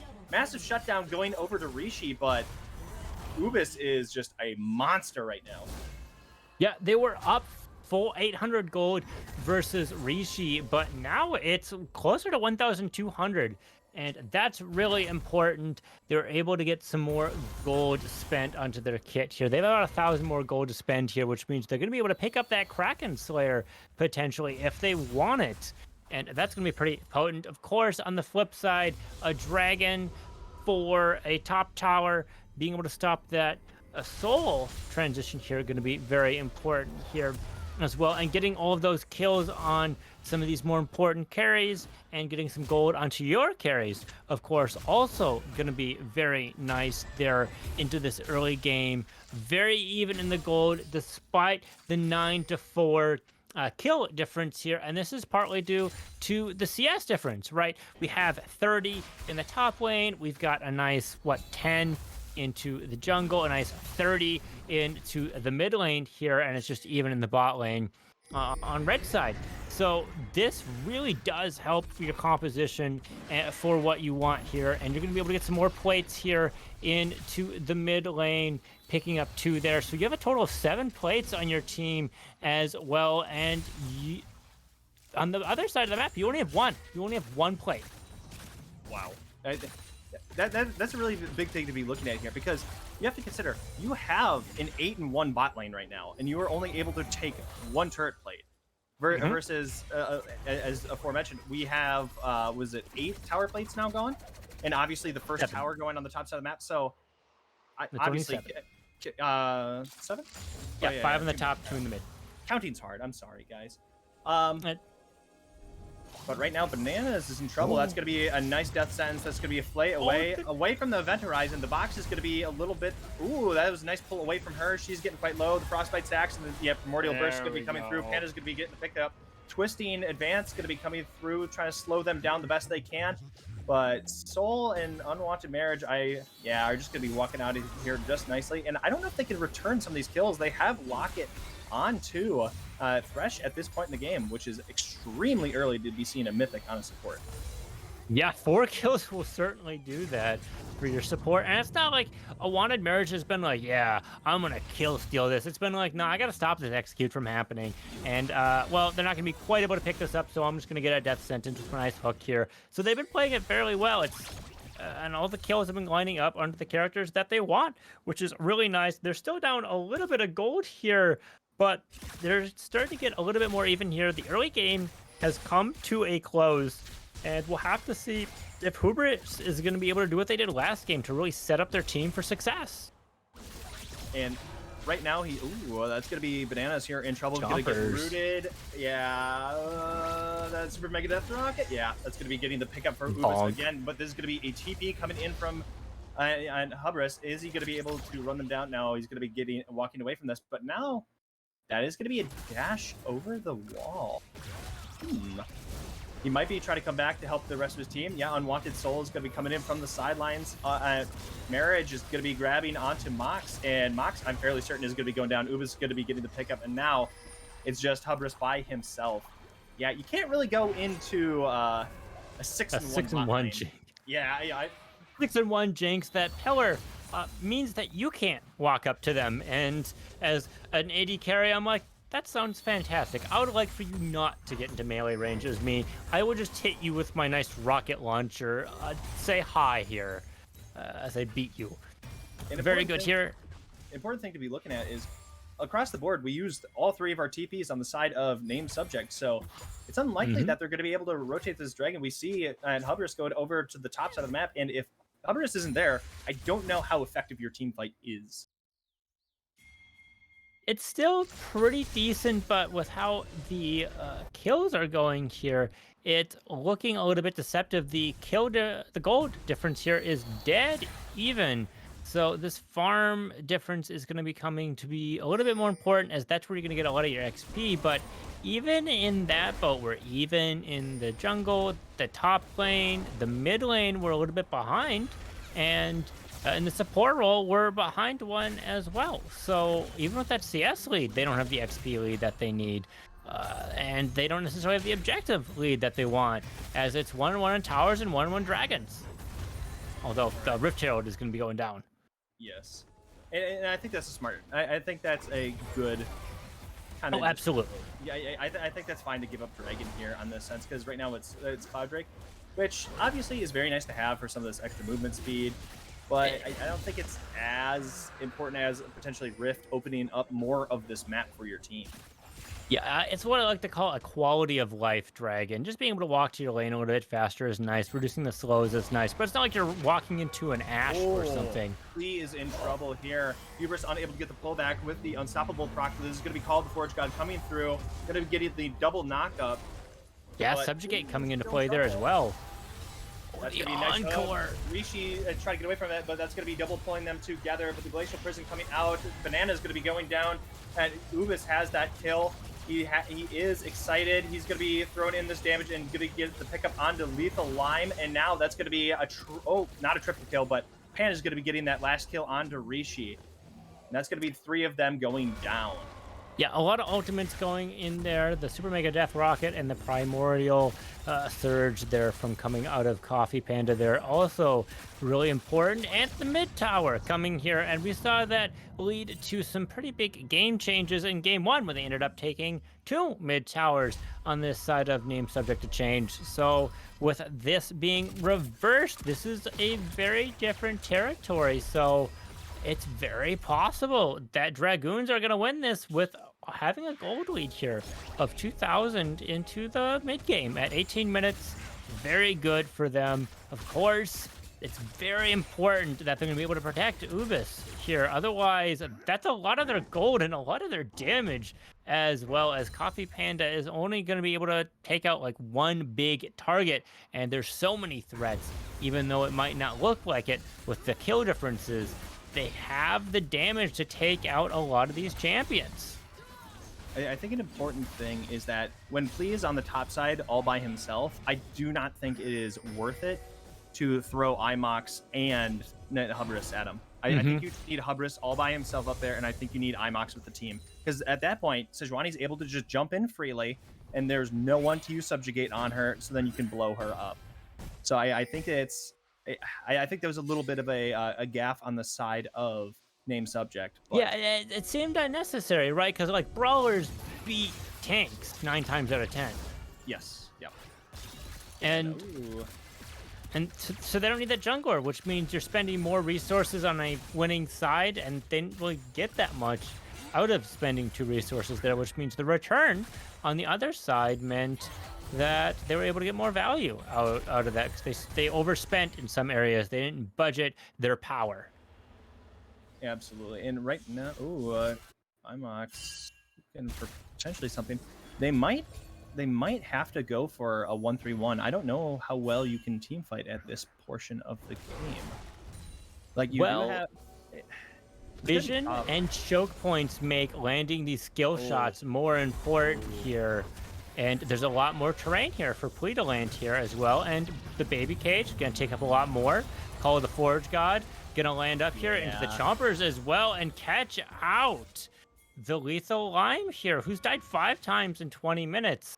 So they're gonna be down some of these engages. But of course, Baron for a potential second top tower, not the best trade, but knowing that they're going to be trading here because their support has been getting caught out super potent, and they're going to be getting a mid tower here as well. So 2 towers for a Baron, a little bit more of an even trade, and with the waves being pushed the way they are, it does make things more difficult as well. Oh, they got 3 towers. This is going to be massive. Hubris is trying to get away from this. Going to be slamming them into the rest of the team. That's going to be a massive shutdown coming out. But Ubis is still alive, and he's going to be gunning down the rest of your team. Imox trying to do the best he can. He's going to be going down. Banana is going to be, it's going to be slowed into oblivion. It is most likely going to get picked up here. Rishi trying to get some of the slows for his team, but Jinx is now excited. She's running you down. She's got a double kill here. You did get the big shutdown onto Hubris onto the Thresh here. But that's going to be 4 people for 1. That is just a very sad trade for name subject. Baron does give you extra stats, something that a lot of people don't necessarily think about. They usually think about, hey, I can push waves and do damage to towers and siege and stuff like that. But more importantly here, that Ubis has just so much gold in their character, they don't have to worry about the attack speed as much. Just like a 20-minute Infinity Edge is a lot of damage here, and because they're just so far ahead, they're able to build this, unlike I was saying in the draft phase, and just get a lot of value out of their character here. So much damage is going to be coming out of them. I'm not going to be surprised if they just have the most damage by a good margin here, as they're fighting for Soul Point, and Chompers is just zoning out the enemy jungler. Ooh, Hubbard's going to be flashing in, getting this pull, but that's going to be Call of the Forge God onto this massive choke point. That's going to be Jinx going down immediately in the early portions of this fight. They have a chance. Right now, Hubris is just going to be smashing play. That's going to be an encore coming through, getting a lot of these roots coming out. Your entire blue side is low, and that's going to be Soul going down. Right now, it's just Coffee Panda as the damage for Dragoons. Are they going to be going for a potential? And their tanks are really low with no smite. I don't think they're going to be able to take this Verdant, and they still have the damage that they need here. Hubris pretty important as well. Imox also down, but they're going to be up a little bit sooner here, although they're not going to need them for the second Drake on their side. Like I said, if Ubis dies, that fight changes so dramatically for their champion here, as they have a lot of damage here. They now have a Lord Dominix as well. They're going to be eating through all of these tanks, Imox, Hubris, and Lethal Lime, with the amount of armor and HP that they're going to be having here. Like I said, Jinx does not have a lot of HP as a base champion, even for the class of champion she's playing, but is going to be able to get a good value out of that because of it as well. But they're going to be squishier here, so if they get caught out, it's going to make them very vulnerable. They don't have Flash open, they don't have Ghost open, so they're going to have to play things patient, and they're not going to have the Baron buff to do this, so they're going to need an escort for just another reason if they want to get these waves pushed out to get this top tower. Oh no, Banana's going to be in trouble. The Death Sent's not going to be able to find him there on that pickup, but they're just going to be smashing through this tower. Soul's just going to be, getting him with the slow, but that flash might have saved him here. Yeah, the Twisty Advance coming out, and the Super Mega Death Rocket unable to get that pickup there. Going to be pushing Unwanted Soul back into the tower. Has the Ignite on him, is quite low, but is most likely not going to be burning alive, but Lethal Lime going to be saving his teammate and getting him out there. Yeah, Triumph making it a little bit easier for them to stay alive here as well. They're getting 2 towers here. Baron buff has come off here as well, so not getting any value out of that. But 2 resources here, Hubris and Imox went bot side, not getting enough value here. Uh-oh, that's going to be Ubis going down immediately. Lantern unable to save his teammate. Now it's just Unwanted and Want Marriage trying to get away from the scenario. There is no Blast Cone that can save you. Unwanted's going to be able to have the dash out, but that's going to be them catching up to Marriage here. And yeah, he's going to be going down and punished for this play. Yeah, Hubris here being like Michael Jordan. Welcome to the slam. Welcome to the jam. Just getting some nice dunks on some of these important targets, and it's not like Ubis has a shutdown or anything, so that's like 12,000 gold. They're fairly even for the other carry here as well, and they're not going to be able to defend for another 5 seconds, which could mean that an inhib is going to be down here as well. And with Baron coming up in the next minute and 20 seconds, that's going to be very important, as they're just going to have priority in the mid lane, and that's strictly because they overextended trying to hit that tower and got caught out. They overextended. Oh, that's gonna be called the Forge God coming through, but he's gonna get rooted. He's unable to get the second proc of that. Right now, they're trying to chase it down. Hubris is gonna be on the front line here, holding it down for his team. That's gonna be Twisting Advance coming through, trying to get some of the CC coming through, and you got the team all clubbed together. Is Hubris able to get in there? That's gonna be the big slam, the massive Orianna ultimate, and they're just gonna be getting them all quite low. Many people are low. Ubis is still alive on the sidelines. Are they able to get the pickup? And she's able to barely survive it. She's throwing in all these rockets. She lives with a sliver, and she's on a triple kill. She's excited. The Super Mega Death Rocket unable to get Mox here. Oh, wow. Ubis being able to live there, absolutely criminal for named subject, but able to just survive, and now they're going to be just running through all of these towers. Just one more thing. If one more thing hit her, they would have died. That flash just coming up in time to get that, getting the return in him, and possibly the next one here, as they're very excited getting it, and that's going to set them up with a even mid lane, and they have, of course, the wave shoved here, so that's going to give them the advantage just because of the inhib being gone and the top inhib being shoved and down as well, which means they can set up for a Baron. A lot of resources were spent, some of these ultimates coming up, but some of these summoner spells will not be there anymore, and they're sinking damage into an objective, losing resistances because of Baron as well, so they could take it, but a return kill could happen, which could stop this from the game ending. All the Forge God coming through, getting a lot of people in the event horizon. The Encore going through, almost getting everyone on that team, but Ubis is still alive, sitting on the backside, and is going to be trying to throw in a lot of this damage. Still not down yet. Coffee Panda is going to be surviving with a sliver of HP, and that's Ubis finally going down. And right now they're going to be going for... Oh, they didn't get Panda quite there yet. So that's going to be a 1-for-4 in this scenario. I don't think they can go for Baron, but they... Yeah, I think they might just go for some of these shoves across the map or go for some of the vision for Dragon. But they're able to hold off the Baron for now and come out with a winning winning side. A winning side. Like I said, putting your damage into an objective means it's not going in there, and of course you're losing resistances, which makes you more vulnerable, and Ubis ended up getting caught out.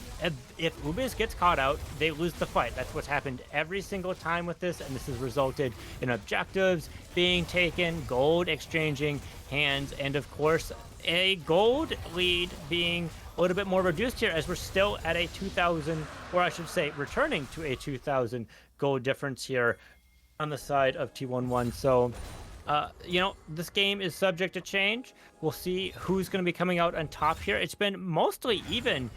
Both teams having warmed up in Game 1. We're seeing some adaptations come in, and how these fights are going, and how this damage is coming in here as well. We saw the rapid fire cannon coming out here. They're going to have a little bit more attack speed, and they're going to be able to space things out. Ghost is coming out a little bit sooner for Ubis, so they might be able to just pace things out, kite things out, stay safe. They're not going to have the stopwatch, though, this time. So right now, you have the entire... are they able to get the flash, stop the Baron? That's going to be going over to Dragoons here, but now you have the Twisting Advance coming through. They call the Forge God in response, going to be knocking up just one player there. And now they're going to be coming in from the sideline. The takeover coming through. They're trying to get on top of Ubis, pushing it back to the team, but he's full HP, and he's rip-roaring through your team. And Ubis is trying to get onto him. He's going to be getting him quite low, but unable to get the pickup. Right now, Ubis is excited. Going to be Super Mega Death Rocket coming through, getting the pickup right as the shield is just barely coming down. And it's Legendary Bananas by himself, but that's going to be a TP coming in from two of the teammates there. That's going to be Coffee and Plague shoving in this mid lane, and I think that's going to be both those towers going down, and Bananas is going to be falling. Yeah, this could be the Nexus here, Verdant, as the death timers are quite large. Banana not going to be up for another 40 seconds, and IMOX is 0-7. They're not going to be able to protect this and go through this. Ubis just barely didn't get hit by that Encore there, being able to space things out, do the damage, and Jinx with money turns out really, really hurts. Absolutely. I mean, in both of these games, Ubis has been able to pick up a lot of these early kills, thus just kind of transitioning him for like the late game earlier and able to put out a massive amount of damage. So I think for game 3 here, you need to I think you kind of really need to figure out how to stop Ubis from getting a lot of these early kills and just getting into his late game as quickly, like as fast as he did in that set. 49,000 damage here in a 30-minute game is a lot of damage here. And they were able to get almost 600 gold a minute, which is quite potent here. And just as a frame of reference, someone who is also doing a fair amount of damage here, this Orianna and Seth, they only did 28 and 24k damage as well. So they did twice as much damage, or as much damage that they did combined effectively, and a little bit less than that, but still, possibly we're going to be seeing a Jinx ban here, which is going to chain up this ban phase. I think you have to respect the Jinx here. I also Want Marriage did do a very good job of landing a lot of their CC to set up Ubis, so I think it's very important to maybe just kind of break up this bot lane a fair bit. Yeah. But with this in mind, we're just going to go to a quick break, ladies and gentlemen. We're going to be getting ready for the draft for Game 3. Don't go away. We'll be right back with the thrilling conclusion of this set.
Hello, ladies and gentlemen. This is the thrilling conclusion for the best of three between Dragoons and Name Subject to Change, and we're not changing sides at all. We're just keeping it the same all the way throughout, and we're gonna be seeing just the instant snap bans of Olaf and J4 again.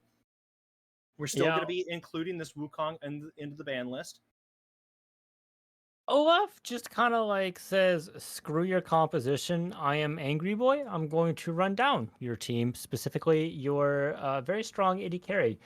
So, makes sense. Protecting your bot side, not allowing an Udyr through. And of course, Asol, pretty potent as well. Has a nice range and can be hard to like shove away from your team just because the Fallen Sky is so important here. It looks like we're getting a priority for Sejuani as well. Soul was able to get a lot of successful early ganks out, so that certainly makes sense. Although I am a little surprised they weren't just going to snap pick an early AD carry, as Jinx ban came through Verdant with how potent that was on Ubis. Now they're gonna just be sticking with the Seraphine. It's gonna just Seraphine Trundle. Yeah, Jinx. Yep. If it ain't broke, why don't fix it? Yeah, like it worked. And we just saw how devastating those hooks were as well, getting lined up to the box, the chompers, and everything coming together there as well. Although the Nautilus, I do like me a nice Nautilus. We'll have to see if Ubis is going to be sinking down with that anchor. Right now, point and click CC onto Jinx is very effective, turns out. But they're going to be, right now, they didn't get Veigar in the first rotation of the picks here. So with that out of the way, we're going to be seeing a different champion coming out of, I'm sorry, I'm forgetting his name, Coffee in the mid lane. Yeah, we're going to be seeing a different thing out of Coffee. Another thing to notice here is with Nautilus's pickup, they're obviously just trying to get onto Ubis, right? That's how the fights were changed. You can't cleanse a knockup. So even if they go for the cleanse here, they're going to get CC'd no matter what they do. And with some of these other lines ups as well, that's going to really enable some of their other forms of crowd control. So we're going to have to see if they have more forms of protection to go with their composition as well. And it looks like we're seeing an Ornn ban as well to potentially stop some of these Call of the Forge gods, some of the scaling on some of these devastating carries, and some of the peel that comes with it as well. Say we're going to be gutting some of the scaling and peel and really forcing a change here. And so far, we have been seeing Hubris on the top side of the map really just kind of taking Plea to task here. So yeah. I'm not going to be surprised. Yeah, they're going to be keeping the counter pick for him. So they're going to be just forcing him off the Ornn. Ornn's definitely allowed to play safer than most top laners. But now Hubris might have a real advantage that he can just find here in the top lane. Definitely he's been winning, but he could just further extend this lead. But this is going to be a potential Orianna pick here. Ooh, Orianna's flipping. Okay. Right now, you do have the potential Sejuani delivery service, or maybe Thresh with that. But we could see the Malphite. Orianna Malphite pickup is still, as we kind of talked about in the last game's draft, quite strong. And Malphite has been definitely doing better in solo duo and flex across a lot of echelons of play, but definitely down for gold plat area. I think just any beefy boy is going to be fine here. Yes. They just need one more tank. Thresh he's like an off tank. He's not quite as tanky as some of these other characters. But Sejuani is just a lot beefier in that department. And it looks like Maokai is going to be the pickup here as well. It's been a while since I've seen a Maokai in not jungle or support. So we'll have to see if that's going to be the lineup there or if things are going to be rotating around in a little bit of a different fashion, although that is what I would predict. We could see a Sejuani potentially in the top side here. Okay, so that's gonna be Hubris on the top side playing Yone, and that's gonna be Ahri picked up for the mid lane. Yeah, that makes sense. So, right now, I mean, I think you oddly enough, it may sound odd to some, but I think you would rather have a Sejuani in the top lane versus Maokai. This is just tough because Maokai can definitely get very much abused by Yone. Yeah, unless it's something weird like Trundle top, Yone jungle. which is a thing. No. But not very common. I don't necessarily no. suspect that. I don't see that matchup being any more favorable. Just being able to like dive in here as Yone or Ahri, if they're just able to get some of these angles, some of the vision here, it's going to be a lot more dangerous for Dragoon, which is certainly what we saw in game 1. But on the flip side, if they're not able to get it and they're able to just protect the Dragoon's carry, then they're going to be able to just take out all these champions and move through, proceed to get objectives, towers, or anything else that their team needs in order to secure the game. I think Dragoons is going to have a little bit of a difficult time, obviously, with Yone having the unstoppable proc on, I'm forgetting the name of the ultimate currently, but him being able to get Fate on... Unsealed. Fate Unsealed, thank you. So him being able to Fate Unsealed onto Ubis here could be life-threatening in a lot of scenarios, especially if he has like a lot of if he continues to have these gold leads he has had in the top. And Yone's power spike is 2 items. You get your shield bow, and if you get a cloak, that's 88% crit. On top of which, if you end up getting that early IE, then you have 100% crit. That's a lot of damage, and with your E, that's a lot of setup there where you can just kind of really go in. And if you end up getting like a 3rd item Bork, it's very hard to kite away from that as you're slowed. Even if you end up being excited, you're still having a movement speed relative deficit than you normally would. Absolutely. I think that I'm gonna be curious as to how some of these lanes go. I think in mid lane, Orianna is gonna continue. I think that Coffee Panda is still gonna be playing very, very passive, and I'm not surprised. I'm not surprised at the Orianna pick. He definitely wants to stick with control mages, which I think is just he's playing him fairly decently. He's getting out a lot of the CC in both these games, so it's a staple of competitive play for a reason. Control mages do a lot. You're able to get some nice wave clear with them and protect your team, and you have a protect comp, so it fills all of the roles that you need to do, and you get the zone control that you want for these objectives. So the last lane we haven't talked too much about. Obviously, we saw Jinx Thresh like really pop off last game, but do you think that Seraphine Nautilus are gonna have a much better time, or do you think that they are gonna still potentially struggle?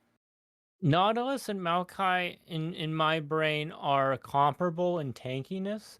Although Nautilus's CC is a little bit easier to line up in some regards, and although you do sacrifice a little bit of the damage and a little bit of the vision because of the Saprolinks, so it's going to be a little bit more difficult. Of course, with that extra lockdown potential, Seraphine's going to be able to get instead of a root going into a stun because you're going to be having that already with your kit, so that can help her with some of that damage here as well. There's a potential setup here for maybe starting topside and going into an earlier gank, but we've been able to see some protective vision here, which has really helped their compositions and teams as a whole. Absolutely. So, who do you think has the advantage here, just draft wise? I think this one is very close. Like in the past 2 games, it was more so like Name Subject had very much the earlier comp. Then DRG just played for the scale, and I think this time they have a little bit more just earlier elements with DRG. But how do you think this one will? Who do you think has the edge? So my issue with Dragoon's comp is that if you get picked at all, you lose a lot. We saw that even though Ubis was super far ahead, that they lost an inhibitor despite having several turrets to go with it, and that comp will chew through towers like there's no one's business. So if they're able to play it as well as they did last game, making very few mistakes and getting all of these pickups, I think DRG has a good composition and they'll be able to utilize it very well. But if they make any more mistakes than they did last game, that is game ending. You have to be playing very vigilantly, and you have to be playing very carefully on your carries as well. And they're not going to have quite as much protection as they would like. Orianna, I don't think, is going to be able to peel quite as much as with a Veigar. On the flip side, though, I do like the adaptation we're seeing on Subject to Change here with the amount of dive and angles they have to go with their composition.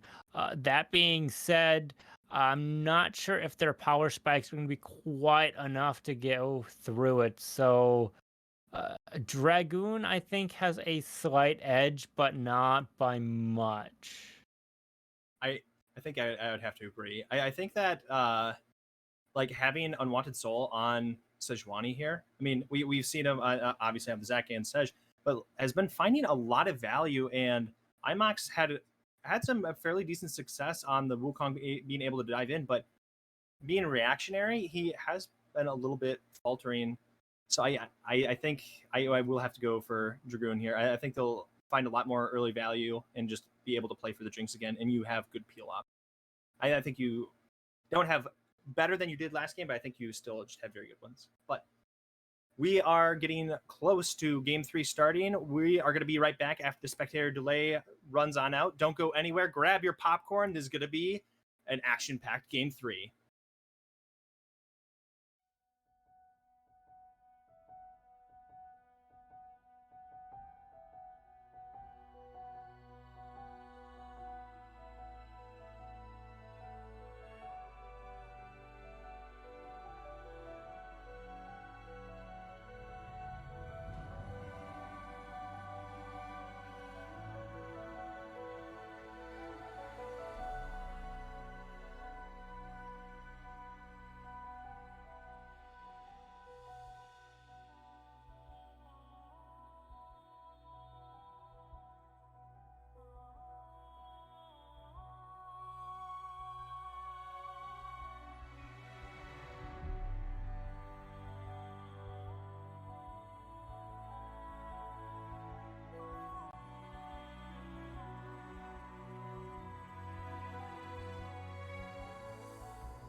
Hello, welcome back to the Rift. We are on Game 3, DRG versus T11. We haven't changed sides. We're still doing the same thing. Same start, no invades. Despite having a Nautilus, we aren't going to be looking for any early aggression. However, we might see a potential side change for junglers on where they're starting. It looks like Unwanted Soul is going to be starting on the bot side instead of the top side. So we're definitely going to be changing up the jungle priorities here. That is interesting. You would expect for a possible top side here, as they're going to be able to utilize Please Frostbite stacks, but maybe they don't want them to be bleeding as much on the top side, so they're not going to be able to protect Ubis when they're pathing down as much and trying to get some of those early pressure there, or perhaps they just want to be matching IMOX and be going for some more of these even fights as they think they're going to have a better setup potentially. So right now, going to be looking across the board.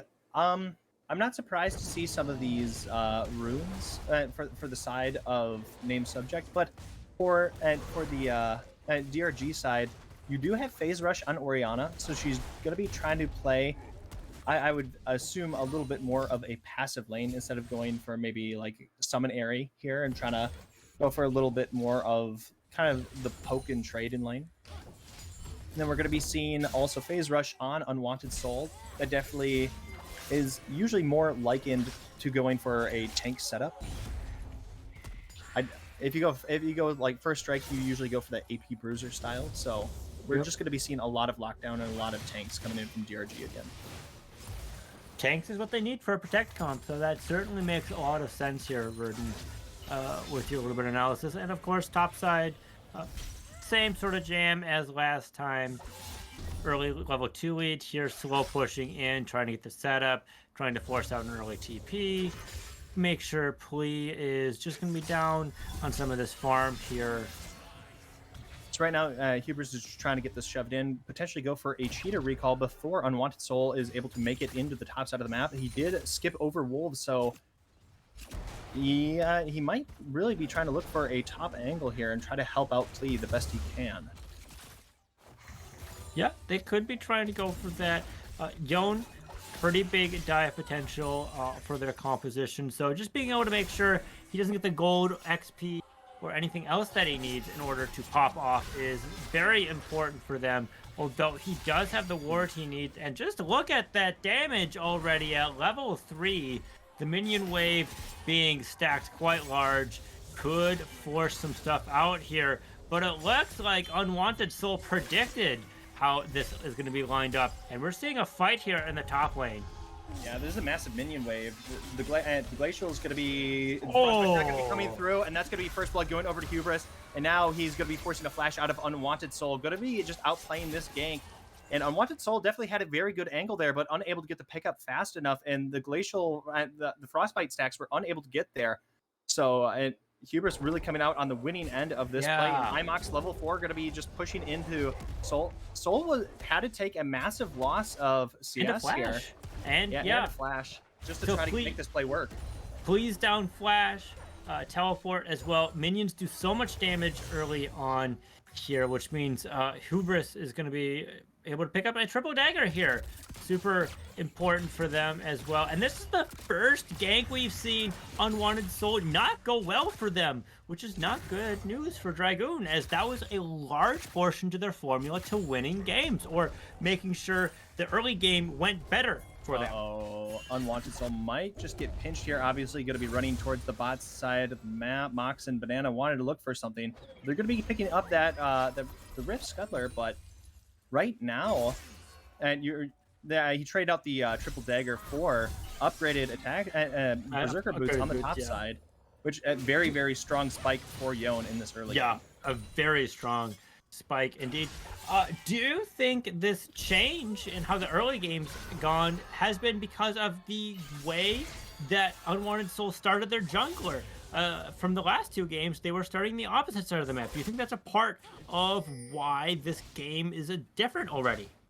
Yes, because so far in both games, Imox has basically shown that he wants to just full clear. Like, he's had very little deviation from that track, that track of thought. And Unwanted, starting on the bot side of the map, definitely suggests that he wants to go for a mid lane or a top lane gank. And top lane, I mean, you've seen Hubris, he's just been kind of primary shoving, so it's like, okay, that's going to be my easier gank, but Yone being able to outplay that and get away from that is just going to very much set the tone for the jungle, where Imox now is going to be coming out ahead, having a larger CS lead, despite having single target damage with Trundle. Versus, ooh, that hook. Wow, the cannon. Get down, Mr. President. Going to be eating that hook from Marriage. Yeah, Plee taking some extra damage here, able to get some extra auto attacks off there. Although, I think that he did go off there for Hubris. Although they're going to be able to heal soon once they get this Vampiric Scepter. Pretty nice on him once that comes around. And Plee's not going to be able to crash things super soon. Oh, that hook! The play into the chompers. Now that's going to be Hubris getting caught out with within the Glacial Augment. The Ignite's going to be coming through. And Hubris is out of mana here, and Rishi has a fair bit, so now they're level 5. They could potentially turn. No, okay, they didn't get that. But getting the Glacial Augment onto Hubris really reduces the damage he can do to Rishi, so that was a very good potential kill threat, but they're unable to do anything with it. That certainly seems to be the case here. Dragon, the first dragon here, potential fights happening, as Unwanted Soul could be getting poked out here. The rotation coming first out of Legendary Banana. Right now, Unwanted Soul is going to get ignited here, and that's going to be a flash and a dash out of Bananas, getting away from this potentially lethal play. But the charm just missing, and the... Oh no. That's a lot of that extra damage there, although no dragon coming out here as their bot lane is having to back here. And of course, we saw a solo Bolo coming out of play here, which is very nice for them, being down 25 CS and a kill at that point. They're going to be able to crash the wave there, and with no TP coming up, this is a breath of fresh air for them, which is very welcomed by them indeed, trying to get this nice setup here. Although I don't think a return play is going to be able to be followed by Dragoon into the bot side, as Unwanted Soul is fairly low. Of course, junglers do heal nicely in the jungle, and their passive will be able to help here as well, but the mana scenario as well, not going to be quite enough to get some of that HP in there. And with the way the waves are being lined up as well, it's going to be a little bit more difficult to get some of these objectives lined up. So, and to kind of just peel back what was happening up in the top side, and Hubris was really just going in for a lot of this poke onto Plea. Didn't have a Vamp Scepter, only with the Doran's Blade, and was taking a fair bit of damage back from Plea. And then Plea just had the Glacial Prison, was able to just lock him down and just whittle him down through this lane. But now with him picking up the Vamp Scepter, Plea's going to be having a bit of an issue at trying to sustain some of this damage. Does have the Plated Steel Caps reduce some of these auto attacks coming through, but he's just going to be taking a lot of damage from abilities. So Plea Plated Steel Caps is just going to be only mostly helping him with the armor component. Yeah, and because of the auto attacks there as well, the Plated Steel Caps being pretty important here as well. Although they haven't spent some of this gold that they accrued as well, so things are potentially lethal here. Their fate might be unsealed and sent back to the fountain. They're gonna need that, of course. With the junglers being the opposite side of the map now, this is gonna mean for an early Drake here, returned for an early Rift Herald here. Dragons could set the tone for a potential soul or some extra pressure there, but this first Rift Herald is gonna get them some extra gold here. They're pretty close to 2,000 gold advantage for subject to change here, especially if they end up catching Plea. No charm there, but the electrocute doing wonders. That's going to be Seal coming through, but now he's going to be having to go back to his soul, and Hubris could be in potential trouble. He's going to possibly go for a long fight. That's going to be the box used on Bananas on the top side. The Ignite coming through, and Ubis going to be getting the pickup here. Is now excited. Imox in trouble under the tower, and that's going to be Super Mega Death Rocket getting the double kill for Ubis. Now, Ubis, can he find Hubris here? He does see him on the ward. It looks like he just might be going for the execution, and he will be finding it there. Yeah, trying to run through that tower there means you're going to be taking a lot of damage. 3 is usually enough to take someone out at this stage in the game, and if you have a champion wailing on you, that's going to get yourself killed. That return setup there, the counter rotation, led to the deaths there, and of course, this means the first Rift Herald is coming out of the side of Dragoon, which is exactly what they want, as they're closing out some of this gold deficit that they're facing, trying to get some extra money on their team, and just trying to make sure that the game state is in a nice healthy to even stage for them, so that they're going to be able to play this mid game out, as they've been doing very well in game 2. So right now, Ubis kind of got kills later than he did in some of these earlier games. Doesn't have the Noon Quiver yet. He's going to be getting the back off, I assume. Now will have the Noon Quiver. We'll start having some of this damage, but no one's going to be matching Hubris on the top side at this moment. We're going to be seeing Panda trying to slowly trundle his way on up there. But do you think that Rishi and Bananas are just going to be switching lanes now permanently? Rishi's and Bananas, they could. Bananas going to be able to side lane fairly nice here. It might be a little early for them to do that, but with all the dashes, they're going to be safe in a side lane as well. Panda could potentially play some of this poke out as well, but it's still a little dangerous, I think, for fighting a Hubris. They are a little bit behind, but they do have a lot of farm on their side, and they are a fairly skilled Yone player and they just need one setup to just all in and get you down. They don't have the Ignite, so they're going to be short a little damage in that respect, but they are going to be able to get some nice rotations out. Right now, that could have been a disaster if they had a ward, but now we're going to be seeing Plea back into the top side of the map, and IMOX is not going to be looking for it, so it's just going to be continuously poking here on the top side of the map, but Rishi is going to be dove on the bot side of the map, and we have the Twisting Advance coming through. That's going to be a flash and out of Rishi, getting away from this, but now it's going to be a lot of tower plates playing on the bot side of the map.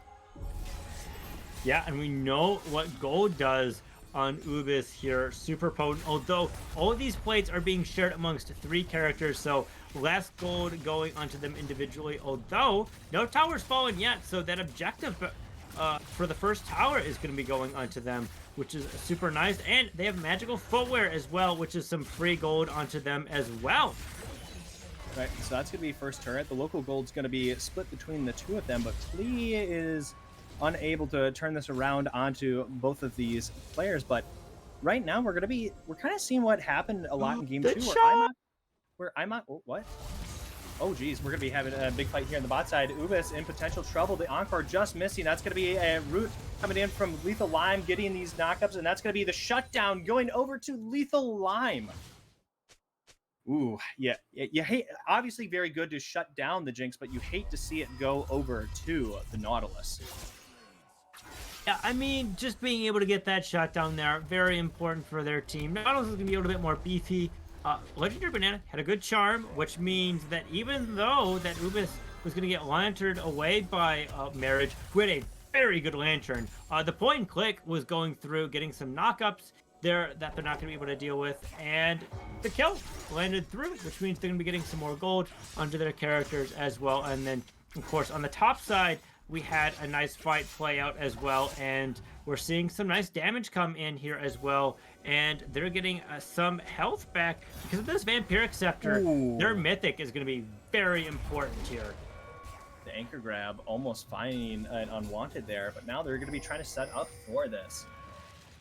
You do have the TP onto the Yone, and you do not have TP on Sejuani. She's going to be matching him here in the top side of the map. Yeah, and they don't have lane priority there. The back for the HP and a potential TP, although with everyone walking away, I don't think that's going to be the case. No teleport or back being stopped there, not wanting to go through it. Just getting that wave and forcing out the TP for that advantage. 2 dragons coming under the side of Dragoon. Very nice for them. Another Chemtech. It's going to be nice. The extra shields coming out will be nice for them. A little bit of the extra healing on any of the characters that have it. Of course, some of these tanks taking some nice wonders from there as well, which will be nice. Should they get it? So, right now, we're definitely seeing a lot.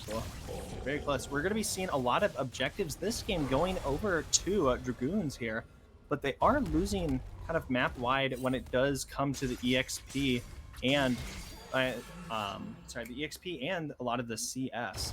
So yeah, 50 on the side of the top lane. Yeah. 20 mid lane. Yeah. 30 jungle. Yeah, that's where the gold difference is the way it is.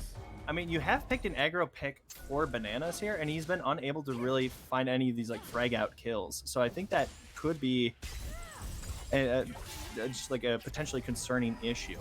It is a concerning issue, but they can rotate into a 1-3-1 with their composition as well. Yeah. Yone and Ahri do split push fairly decently. Of course, Ahri isn't like necessarily the best split pusher, but she can rotate these waves quite safe. I don't think a whole lot's going to come out there. The Bloodthirster being the first item out of Hubris, which I think is an interesting first item. As of late, it's been seen a lot more in just the competitive scene, and a lot of people in like higher echelons of play of Bloodthirster being one of the earlier picked up items, has just a very high base AD stat going along with it. That is so it's going to be augmenting a lot of extra damage there. And plus you still get shield. And you still get the crit too as well, and you just kind of always have a shield rather than the cooldown. So that certainly makes sense. You're just not going to get the scaling from the Mythic until that gets built. But if you end up building it second, that works as well. Although there's a potential for them maybe going for an Infinity Edge despite them having a dagger. because you want a second crit item, right? Yes, yeah. It's going to be very effective for them. Hubris just going to be walking in, try to get some of this poke damage out, and for his team, that's going to be getting the knock up there, unable to get over the fat wall, and now he's going to be blocked out of this. But that's going to be massive encore coming through. The Twisty Advance coming back against them. Ubis is going to be getting the pickup onto Lime, and now she's excited. Super Mega Death Rocket, unable to get much damage coming through, but Hubris is going to be diving to the back line. Going to be putting out not that much damage, and Mox a little bit in trouble. They're kind of just playing for peel at this point. Marriage could look for an 8 re-engage. Ooh, wow, that was a nice poke and by a banana, but yeah, unable. Every not a lot really happened. Every objective has been on Dragoon, which is not what we were saying in game 1 or necessarily in game 2 as well, which is very good for them. They'll be able to get some more pressure out here as well. Of course, they have the bot side tower, not one of the typically most important towers here. Mid lane being one of the more important ones that Ubris is going to try and be able to get here. They have some nice vision here on the top side of the river. The bot side is a little bit weaker here, and it looks like Hubris is able to get some nice push here. So that means that Ubis is not going to be able to hit this tower freely, especially with Lethal Lime being around with the point-and-click ultimate. A lot of CC, and can't really be undone being able to get knocked up. Yeah, I mean, jeez. Right now, like, it's definitely nice to get some of these towers down, but Plea is able to finally kind of get some experience, get some gold, kind of get back into this game freely because the tower is down, and is able to hold the wave over. And so it might give them a little bit lifeblood that they definitely need in the top lane. But that's true. That's true. Ubis does have their 2-item power spike. They have Mythic IE, which is before Hubris. Very good for them. Big power spike as well. Getting a lot of damage here. I've seen this second item, IE, work out quite well. Not in just this last game that we saw, or realistically this game, but in a set I covered a day or two ago. The second item, IE Jinx, seems to be the new strategy that is just rocking people out.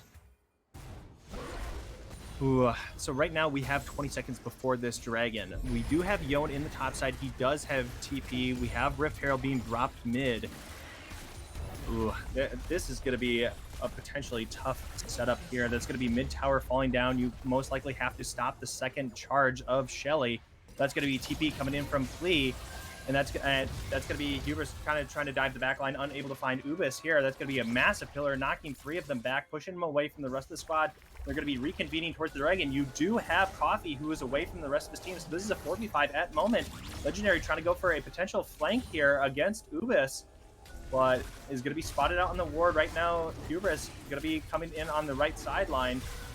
Going to be throwing in some of this damage into Ubis, unable to get anything there. Has re-engage. That's gonna be a massive encore coming through, getting a lot of the teammates. You have Panda, that's the only one kind of alive here. Oh, I didn't realize the tanks that were there. And Please is gonna be the last. Is this an ace? That's a complete 5-0. Yeah. Oh my goodness, the encore. Getting Ubis out early, sticking on here, Lethal Lime, lethally landing up that CC onto these important carries. And of course, Hyper Coffee was just a little bit slow in the rotation, sticking just a little bit too long into that bot side. And the third Drake going over to the red side here. And this is a potential Baron that they're going to be able to get as well, because it's not another 10 seconds before they're really going to be able to answer this out. And that's plenty of time to dump damage into this objective. At 20 minutes, it is a very early Baron, giving them the fresh air that they need, extending their gold lead, and they're going to be able to push these waves out, stay nice and healthy. The Super Mega Death Rocket not quite doing enough damage into that objective or stopping any backs. Honestly, what a massive turnaround there. Ooh, and like Hubris being able to get the second Q proc onto Orianna over the wall, because initially it was looking dire. He used the soul rewind. He only got one Q proc. Him getting the second one was allowed him to get over the wall, and then just you have the rest of the team just able to kind of funnel them down the river, and they just were able to follow up with the encore. Lethal Lime just being on the front line holding down the team. So they played that very well, looking for a lot of these flanks, and were able to find it quite efficient. They were able to set it up quite nicely. Oh, is that gonna be enough damage? In trouble. That's Oh yeah. Oh yeah, that's enough damage. I saw that Q go through, and I'm like, oh yeah, the snapback is going to be a kill there, and that's going to be more pressure. That's going to be Pillar getting the knockup onto Ubis, trying to get away from the rest of the team. That's going to be Encore coming through. Right now, going to be getting quite low, and that's going to be him falling immediately. Plee is trying to get out with his life. Want Marriage is getting slowed, stunned, is going down, pulled back. That's going to be a triple kill going over to Moxie. That is one hungry troll. Yeah, depth charge really sets up your team. Even with the Lantern there as well. We're seeing another lineup with a hook into the charm, into the kill. This is 2 aces, Verdant. 2 aces back to back, leading into several objectives. These 2 towers, the Dragon, the Baron, and they're going to be able to push for this next tower here. And we'll have to see if they're going to be able to grab Inhib as well. This is quite dire for Dragoon. Do you think they're going to be able to bounce back with a near 10,000 gold difference here? This is looking, as you mentioned, quite dire. You have a lot of the... right now, you only have the 2 items that you had on Jinx for a while now. Uh-oh. Hubris is just going to be crunching through a lot of this damage. It's going to be going down to half health, but Ubis was chunked down to half health. But at this point, I think it's a little bit doubtful. I think they're going to be picking up this bot side tier 2 fairly freely, getting a lot of extra team gold. Ooh, wow. Speaking of, that's crazy amounts of damage. That's going to be the pullback, and that's going to be... Ooh, the rocket not quite catching. Oh my gosh, the Encore coming through, getting a lot more of this damage. Lethal Line might be in trouble here. Ubis is going to be getting that pickup, is now excited. He's trying to throw this damage, but that's going to be a TP coming in from Hubris. And Ubis going to be pushed back by the Pillar. Moxie, great placement there. And now it's just Want Marriage all by himself. Oh no, this is just the game, right? Yeah, 3 aces in a row definitely ends the game, especially with the Baron buff. Yeah, things were looking quite well there with some of that fight. Finally, Ubis was not getting caught out until that Pillar play happened. Very potent here. Imox getting some nice, successful setups here. Chewing through all of this. Getting the charm here as well onto Coffee Panda. There's just no room left to breathe here, Verdant, as they're chomping through the enemy Nexus, doing tons of damage. Will they be able to prevent this? Rishi's getting low. Rishi's going down. That's that's too late at this point. 2-1 on the side of name subject to change. Excellently played games 1 and 2 here. The Protect comp worked so well for Dragoon into game 2, but Ubis just got caught out a couple too many times there. All right. Yeah. So I think an important thing to really note in that game is this time Unwanted Soul didn't get the early pickups. And Moxie was then able to get a lot of these early pickups, got a lot of this early farm and wasn't punished for it. You did have some of the earlier objectives going over to Dragoons, but without Unwanted Soul being able to get a lot of this early pressure for their team and Ubis not getting some of these early kills, they kind of definitely faltered across the board. Yeah, I have to agree with Hubris here in Twitch chat here. He said, below Jinx Flash once and the game, they weren't able to kite stuff out and they were subject to a lot of the CC. And Want Marriage wasn't able to quite end things out, pull them out into safety with this Lantern as well, which just ended a lot of these team fights. They got picked up, point and click CC. The only way to screw it up is to not press the button or just miss entirely there, miss the champion model. And they were able to do that and get a lot of successful damage here as well. And they were able to get so much value at a top lane here, doing 21,000 damage here in a 25-minute game. And Ubis only ended up doing almost 13,000 damage, which wasn't quite enough to do stuff for their team. Yeah, I think a very good change of strategy for the side of name subject. Like Seraphine and Nautilus not dying like a lot in that early game makes that game harder. And the only kills that Ubis was able to pick up where when they were going for like the rift play and everyone was running around and you had to execute onto Hubris, that was the only time she got kills in lane. Otherwise, Rishi was able to just play nice and slow in the bot lane all 3 games, was able to get the Seraphine every time, and just had just fat encores to follow up a lot of her team's engage. So just very well played across the board by name subject. Yeah, very well played. It was pretty clear that they were going for a protect the Jinx composition again, and they have a lot of champions that ended up answering that as well. So very well executed by them, Verdant. So I think now is the important question: who wants to be interviewed from the side of name subject? We're getting a cat interview. Okay, so Patchwork, as a avid viewer of this game, what would you really want to? Who do you think was the ace in your mind? I think he brings some very good points. Yeah. Wow. There wasn't a Yuumi in this game though. Patchwork, so I'm not entirely sure. I didn't even consider that take. That is an absolutely wild one. Thank you, Patchwork, for that thrilling analysis. Yeah, so a very thrilling analysis indeed. Although, don't bump my mic, please. There you go. Get him out. Bill just watered it right there. It looks like they were looking for a Rishi interview, is what all right. Kubis is calling for. If they end up wanting to do it, no pressure. With how that ended up going through. We are scared. I do bite. I do bite. I know this is a digital space, but I do bite.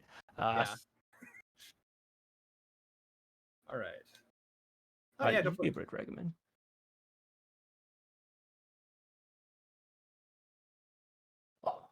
Speaking of Mighty, see being in that middle game, just being able to get the triple kill and just he got a lot more value in this particular game. Obviously, with that the pillar gate at towards the end. That pillar gate was insane. Yeah. I know how it feels to accidentally click some terrain, and then you're like, I didn't mean to walk that direction, and you just end up getting walking into some abilities you don't want to be walking into. Right. We are now joined by Rishi. Hi, Rishi. Say hi to everybody. What's up, everybody? Not much. Living that dream one nightmare at a time. No, I'm just kidding. You guys are. I came out with a successful 2-1 in this best of 3. How did it feel being down in that bot lane? Well, coming into the game, we just thought that our top mid and jungle were better, so I just told my team that just pick me something that could clear waves. Actually, I don't tell my captain anything, Hubris. He just picks all my champs for me. I'm never allowed to pick my own champ. So actually, Hubris told me to play Seraphine every single game. I was like, okay, if it's Seraphine duty, then that's what we're rolling with. Yeah, I mean, you seem to get a lot of value out of that. Did you feel like you were able to harass the enemy bot laner or their engage enough as well, or do you just feel like it was just a safe pick? Well, especially after the first game, I thought that we could just stick with the Seraphine, especially because they didn't really seem to want to dive us. They seemed to more just be playing for the initial level 4 or 5 gank with Sejuani pathing down, so I felt like Seraphine was pretty safe the entire game. I think in the majority of that set, Seraphine was fairly safe. And obviously a few notable exceptions because hey, can't have perfect games except that last one. I don't believe you died once there, if I recall that correct. I think I might have ran it down to the Maokai in the end. You did have one. My bad. Because I saw him root a minion, so I decided to just stand in front of him and make fun of him a little bit, but then he killed me, so I kind of looked dumb. Gotcha. It's okay. It wasn't on stream or anything, so no one's gonna see it. So and I as you mentioned, kind of with a lot of those dives, you had some massive encores there. Were you guys just playing to just trying to play for those encores specifically, or were you just all trying to gun for Ubis there? I think my job is really easy, especially when we have a top laner and a jungler who can dive, and especially in that last game we had the Ahri too, so I just press R after they all go in, and I think the first game we had Leona and the third game we had Nautilus, so it's also really easy to play. Yeah, that's quite fair. The follow-up with your encore is pretty good. Do you practice the Seraphine pick? I mean, you actually had very good farm in a lot of those. So the Seraphine was actually something that I was playing a lot in last draft league because we had a similar we had a really psycho jungler and a really good mid, so I was playing a lot of Seraphine then to support them, and we just thought it would be a good pick in this specific matchup. But no, I don't think I've played Seraphine yet this season. Hey, you fooled me. I thought you did a fairly good job at that. You had I thought I had very good placement in a lot of those team fights, able to get just a lot of the CC coming through, fairly good damage. So yeah, nice job on the set altogether. Yeah, nice job altogether. I know occasionally when you end up going with a Seraphine bot, sometimes you'll be paired with a Sona. Was there any consideration for something like that, or do you just want more peel with like the Nautilus that ended up being picked? So I think our thought process with the Nautilus and the Leona and even the Maokai in game 2 was to just let our support roam and help out our mid jungle top like 4v4 and just let me sit bot and clear waves. But yeah, I think double Enchanter's bot is really strong. I think with Senna coming back, like Senna plus Enchanters is really strong, and who knows, we might have some other tricky stuff in bot lane up our sleeves. Yeah, don't show your hand too much. We'll have to see what the next set goes. Can you give us one like a small crumb of what you maybe have prepared? I think in our last, maybe not our last official game, but the game before that, we did play Senna Sylas bot, so spicy. It could get a little interesting. Okay. Hey, if it's not a traditional bot lane, they might not know how to answer it. So you get a lot of value out of that. You get to give them a nice quiz and see if they know how to answer those matchups. I love seeing those. Yep, I love playing them. So did you go fasting Senna for that particular game, or did you go like with the Sylas getting the farm, or did you just go strictly Sylas support? So I was actually playing the Sylas in ADC. I was farming as the Sylas, but our support player is actually a pretty good Sylas player himself, so it's like a little flex in our own bot lane. But yeah, usually we would have the Senna fasting with the Sylas farming. Fair. I honestly that's how, like, there's some of those crazier ones where it's just like, you know what, that could work. That like you can't knock it. And yeah. I think in this lineup, obviously that would have maybe been a little bit sad. The Thresh and Rakan would make that a little bit rough. But I do see the potential for, like, say if you went up against like the Enchanter bot lane, you could definitely get onto that on some of those mobile options. But yeah, I think. Oh, go ahead. Continue. Oh, okay. So I think in the one game that we did pick it, if I'm not mistaken, they might have picked an Amumu really early on, so we just thought that was a really good ult to steal. So we just like insta-locked Senna Sylas. It wasn't. I don't even think we knew the bot lane matchup at that time. It was just something that we locked instantly just because we saw one good ult and we were like, okay, let's play piece it. Of candy, fun. Ooh, piece of candy. Yeah, exactly. I believe there was a Grandmaster who was a one-trick Sylas support, so it certainly works into that lane. All right. Well, thank you very much, Rishi, for joining us. I have to go let a dog out, so I am gonna. Thank you very much. Congratulations to your team. Are you guys going to be starting playoffs next week, or when do you guys get to start playoffs? I've not looked at the schedule, but I think we should be in playoffs. So whenever playoffs starts, you can expect us to see us there. All right. Have a good one, and have a good night, ladies and gentlemen. And we'll see you on the Rift, and good luck in your ranked games.